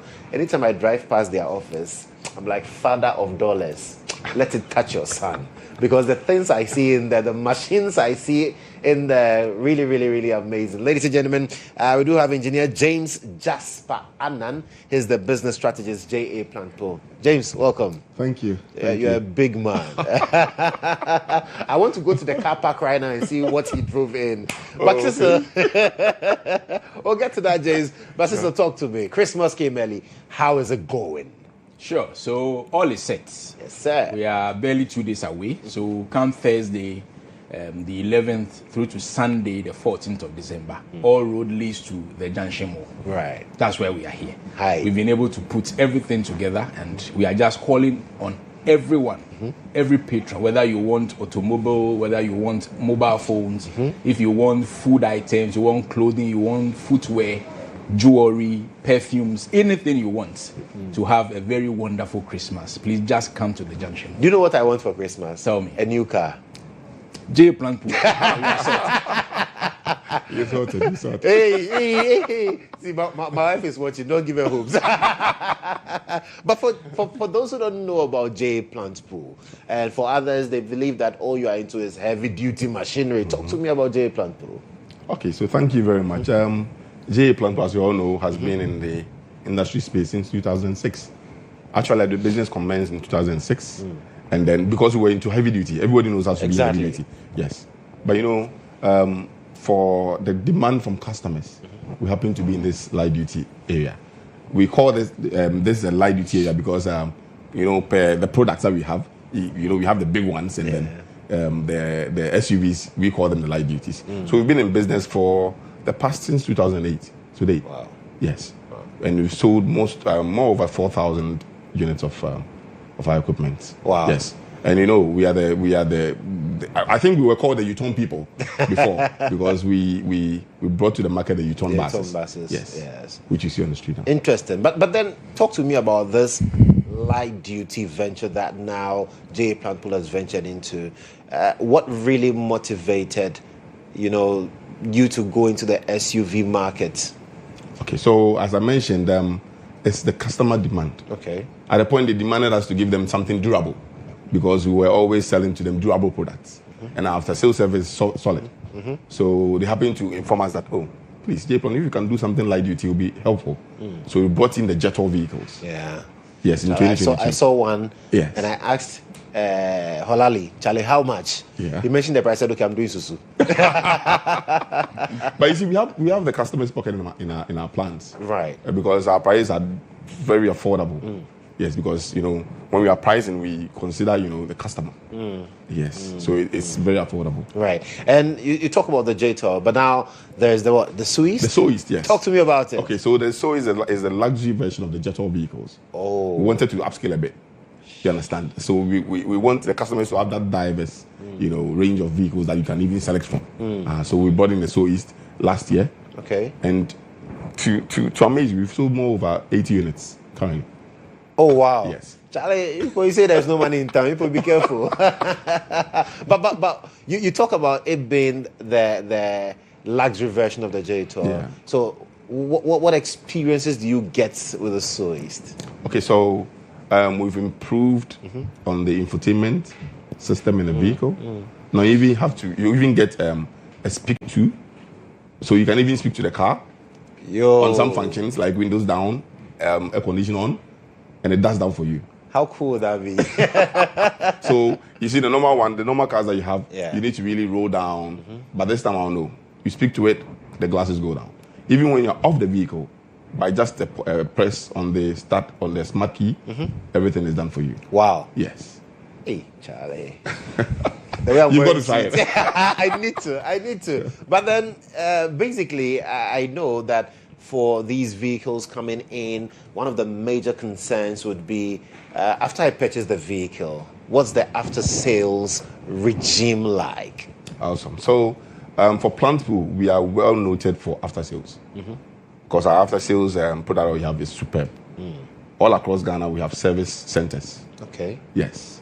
And in Accra, we have a modern one, when you pass by a workshop, an ultra-modern workshop, where you have your vehicle serviced. Now, we don't do this alone. We do this for 24 hours, 7 days. So anytime you come to our workshop, just with a call to the call center, it's done for you. So it's not a case where I come and say, oh, Charlie, sorry, we've closed. So come 2 weeks' time. Not at all. Plant Pool is not noted for go and come. No. We are always there for you. Right. And so with the Soace, what's the future like? What's the future plan for this brand of vehicles like in Ghana for J Plant Pool? Okay, so last year, even this year, we launched the hybrid version of the Soace. Okay. Because we want to even go green. So very soon we are going to launch something new, which I don't want to speak now. I think my boss will allow me. You don't want to let the cat out of the bag. But we're going to bring something to the public that is more catchy. Already we are in the EV. Okay. Base already. Right. So we're going to bring something new. Fantastic. Yes. We've even brought, I think for now we've done about 5-6 models. Yes. Okay.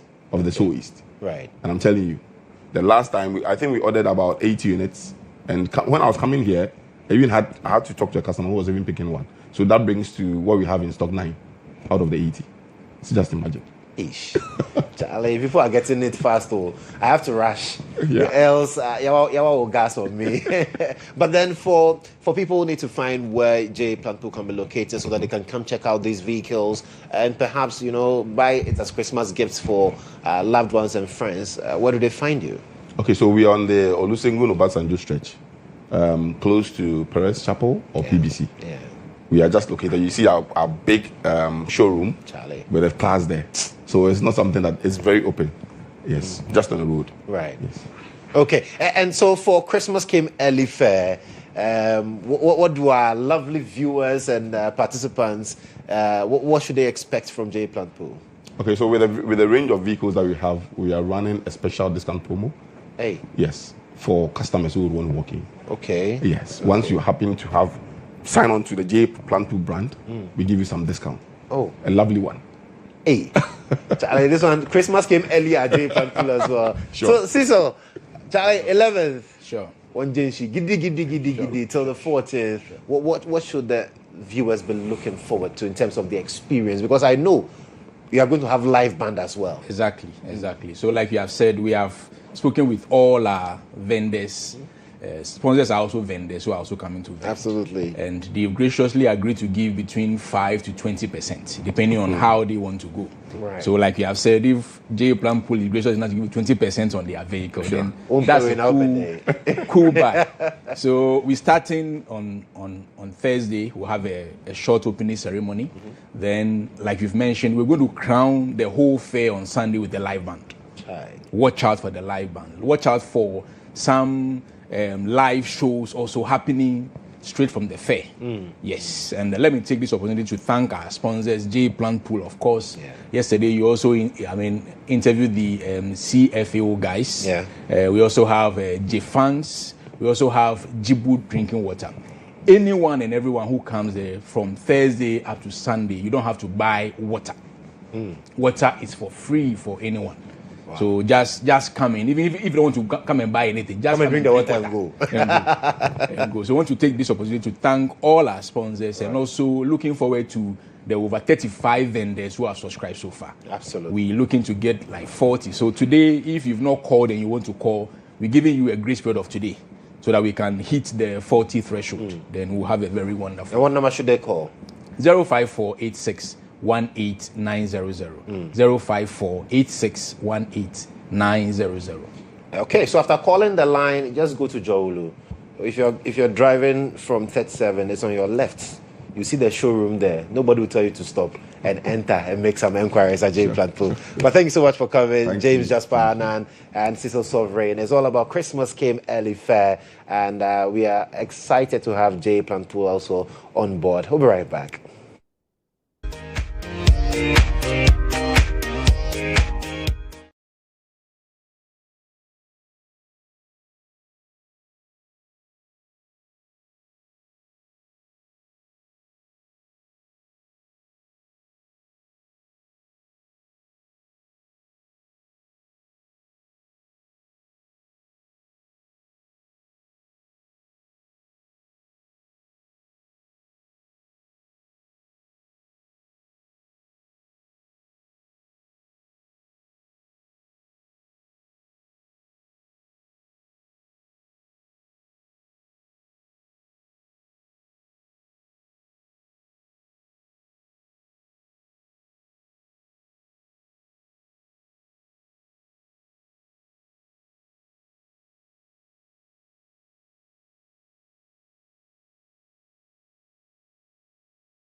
Staying with us here on GA today, I am Joshua Kodjo Mensah. And my next guest, I'm a bit starstruck, but we'll manage it.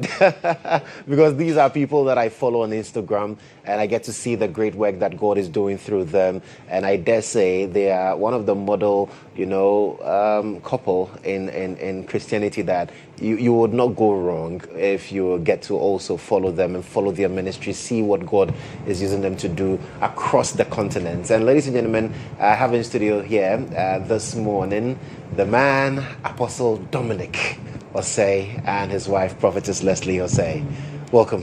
Thank you. Thank you for having us. It's super nice to have you in the studios this morning. Thank you so much. Absolutely. We are excited to be here. Yes. Yes, and talking about what brings you to Ghana.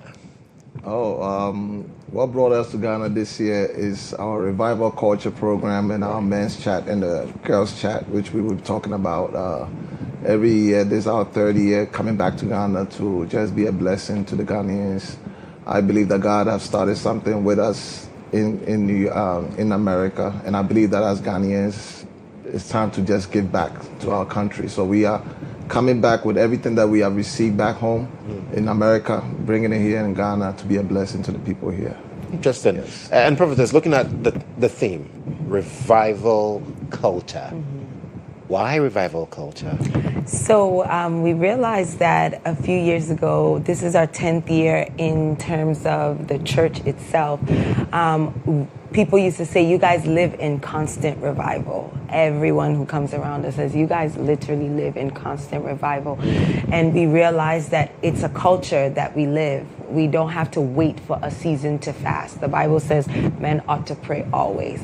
And so throughout, we're just always on fire. We make sure that we keep the altar burning. And we figured that the nation is groaning. There's already a revival in Africa, the continent. Right. And Ghana is already partaking in that. So we figured to add to the fuel. Yeah. So you're adding to the fuel so that we burn more. Oh, yes. But how important is it for us to burn, to constantly remain in revival? Because like you said, sometimes in our experiences, it's just, maybe once in 3 months, okay, let's organize a revival, let's do this. But then how important is it for us to maintain revival in perpetuity? Yeah, I believe that revival culture itself is not just an event, it's a movement, and it's daily life. And, Jesus said something. He said that since the days of John the Baptist until now, the kingdom suffered violence, and the violent take it by force. So we are in a kingdom of taking, and you need to be violent to take. So you have to live constantly in violence. I mean, that's what we talk. When we talk about revival, we talk about that constant fire to receive everything that God has for us, that He has promised. God has promised us everything that we need. But the reason why we are not seeing it, because we are not revived now. We don't have the hunger and the thirst to go for it on a daily basis. And that's why sometimes we have to do a revival program to stir us up to attain that which God has already promised us. And so that is why I believe that when we have that mindset of revival culture, it helps. So, the 365 days you are receiving from heaven every day. So it's a mindset and not necessarily the program. Yes, go ahead. Yeah, it's basically a mindset. If you think about it, revival keeps you hot. It keeps you on fire. And just think about it, flies don't go near hot food. Sure. And so anytime you're on fire, you are less likely to be oppressed by any type of demon. They will try, but they will never be able to penetrate. And so the goal is to keep the generation on fire. We already see the lukewarmness, we see the half hot, half cold, the compromise. And so the goal is just to keep in constant revival, because statistics show that this is a generation with the most mental issues, with the most attacks, with the most everything. And so I think there's a call to be uncompromised, and that's what this is all about. Absolutely. And Apostle, when is this happening? This is happening on Thursday. This Thursday I believe Thursday is the 10th. December 11th. December the 10th, right. And the 11th. No, the 11th and 12th. The 11th. Thursday's 11th. 11th, yes. The 12th. And then on the 13th, we will have the men's chat and the girls' chat. Yes. So it's Thursday, Friday, and then Saturday. Yes. Interesting. So what should we be looking forward to on Thursday when we come to Holy Hill? Well, I'll say that I'm always the John the Baptist. I start the program and then he ends it. And I'll say that the Lord has promised for a powerful move of God, that there shall be a performance. And so we're just trusting God that the angel that carries his presence would dwell there, and whatever he sees fit, he should do. So I know that the Lord is preparing us for a good time. Yeah. And Apostle, in terms of, I know that there have been countless testimonies from the revival culture, even from the United States of America. What are some of those testimonies, if you can share with us? I mean, we have many testimonies. People getting healed, fibroid issues have been healed. Last year we dealt with somebody who had a lot of issues with their womb, and we prayed for her, and the Lord healed her throughout the year. We got a testimony, marriages that we have come. We even came here to just bless the marriage. Oh, sorry. That's fine. Bless the marriage, 2 days ago. So God has been blessing us so many different ways. with marriages, with children, with healings, you know, and also people's prayer life just being revived. People are loving prayer again. People are going back to church, and that's the end goal for us to just return back to God. Right. And so Thursday, Friday is going to be fire all over the place. Oh yes, yes. At 6 p.m. I believe so. And then on Saturday, girl chat. We have men's chat and we have also girl chat as well too. I think it's important to meet together and to just create atmospheres that are conducive for good conversation amongst, you know, each gender. You know, women, God does not operate in solo. He operates in companies. And so he said where 2 or 3 are gathered. So it's important to always gather every now and then with your like kind, be it Christian, be it man, woman, whatever it is, and just have certain conversations to see where the mindsets are, the generations are, and sometimes to refocus, reshift, and just have those sobering teachings for the man that is becoming as well as the woman that is becoming who God has called them to be. So we're going to group the women separately? Yes. Where it's just going to be an all-girl conversation. Yes. And what are you going to be talking about? You have to be a woman to find out. Okay. But then the men will be meeting as well. Yes. How important is it for us now, even as men and women, to sit and have conversations about where we are and where God wants us to be? I think the culture that we are in now is focusing more on the women now. You've been here, you've seen. And it looks like the men are being left behind. I mean, I've spoken to many men of God and even just men in general. Nobody's talking to the men. And I believe that that's why God gave us the vision for the men's chat. You know, last year we came in and Ghana was blessed because for the first time we actually sat down. There was no cameras. We sat, real talk. I mean, everybody exposed the things that they have gone through and allow everybody to open up. And I believe that is what men are lacking. Being in a place, a safe place where you can just open up, ask questions, you know, share whatever you are going through for somebody else who has gone through it to also help you with their wisdom. So men's chat is just a place where open place, no cameras. We have real talks, real conversations, and real transformation take place. And that's challenging the status quo because you know here, say Mensah. Yeah. As a man, you don't cry. Yes. You shoulder everything. Be a man, Yes. which means that go through pain. That's it. And keep quiet. That's it. And that's what you're trying. The narrative you're trying to change. Oh yes. You just want a man to be open because I've seen many fathers end up dying than mothers because men taking so much that they don't talk about. So men's chat is just that platform that we are giving to men all around the world. Open up. I share my stories. The men of God that will be coming in also be sharing their stories. So you also open up and also share yours, you know, and just relieve that because sometimes all you need is somebody to talk to. Right. And it's that place. So I want all men to join me for this men's chat on Saturday. Yeah. We're definitely joining in because we have a lot to share as well. But then, Prophetess, talk to me about, I know you both are hosting it, but then are there other people who are joining in? Are there other men or women of God as well who are supporting to make this realized? Yes, we do have Minister Petra. We have Minister MOG. We have Minister CC Baidu. And we have Minister Akesi Brimpong. And yes. then Minister, there's another one that did the praises last year, powerful praises. Paolo. Yes. Right. It's going to be amazing. Wow. So it's an awesome lineup. Wow. From Thursday all the way through to Saturday. And it's happening at Holy Hill Assemblies of God. Bishop Bempers. Yes. Place. Oh, okay. So that's the lineup. Yes. Right. Up on your screens now as well. And you cannot afford to, because these are men and women who are already causing a revival. Yeah. And so when the flames from the Osiris land, you know that definitely there's going to be. But what is your expectation at the end of this year's revival culture? I believe God is going to move us into serious hunger. I believe that Ghana, there's a calling for us to step into our place. There's I believe that Ghana is the gateway to Africa, and even in the gospel and also in the kingdom. And I believe that this year's revival culture, our prayer is the Lord, let hunger come upon the people so that we can go for that which we're supposed to be, and not just be in a place of just rest and relaxing without really taking what God has promised us. So we just want to stir up hunger in the people for this revival culture. So if we achieve that, we have achieved our purpose. Yes. But how do people get to be a part of it?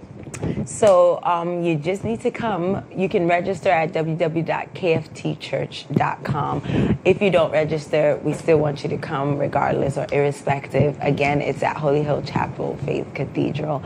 So we're expecting everyone to be there. Do people have to pay to No, be a part it's of it? absolutely free. Oh. Yes, absolutely free. With this lineup? Yes. As well? Absolutely free? Absolutely free.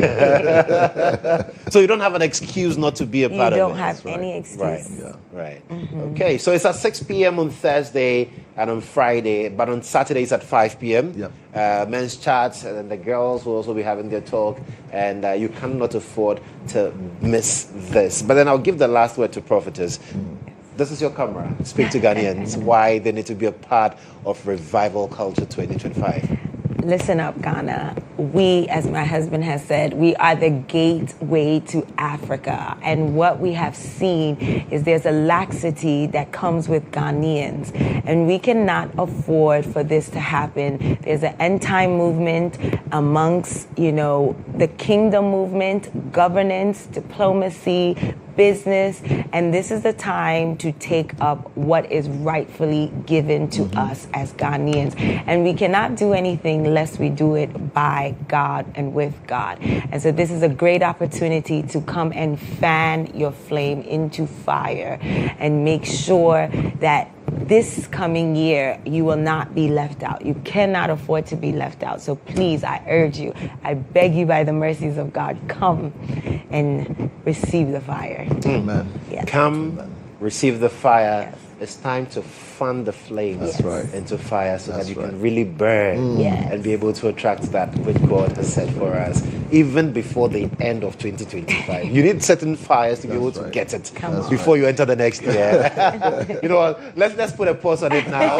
We're not going to let everything out because you need to be there. Holy Hill Chapel is at Circle. You cannot miss it. And it's on Thursday at 6 p.m., Friday at 6 p.m., Saturday at 5 p.m. We have that talk as well. And so this is it. And Prophet says, and then Apostle, thank you so much for coming. Thank you. It's an honor having you in my studio this morning. Grateful. I feel blessed. Thank you for having us. Thank you for having us. All right, so it's the 9th of December, and some people are celebrating their birthday. So let's make their birthdays even more special for them.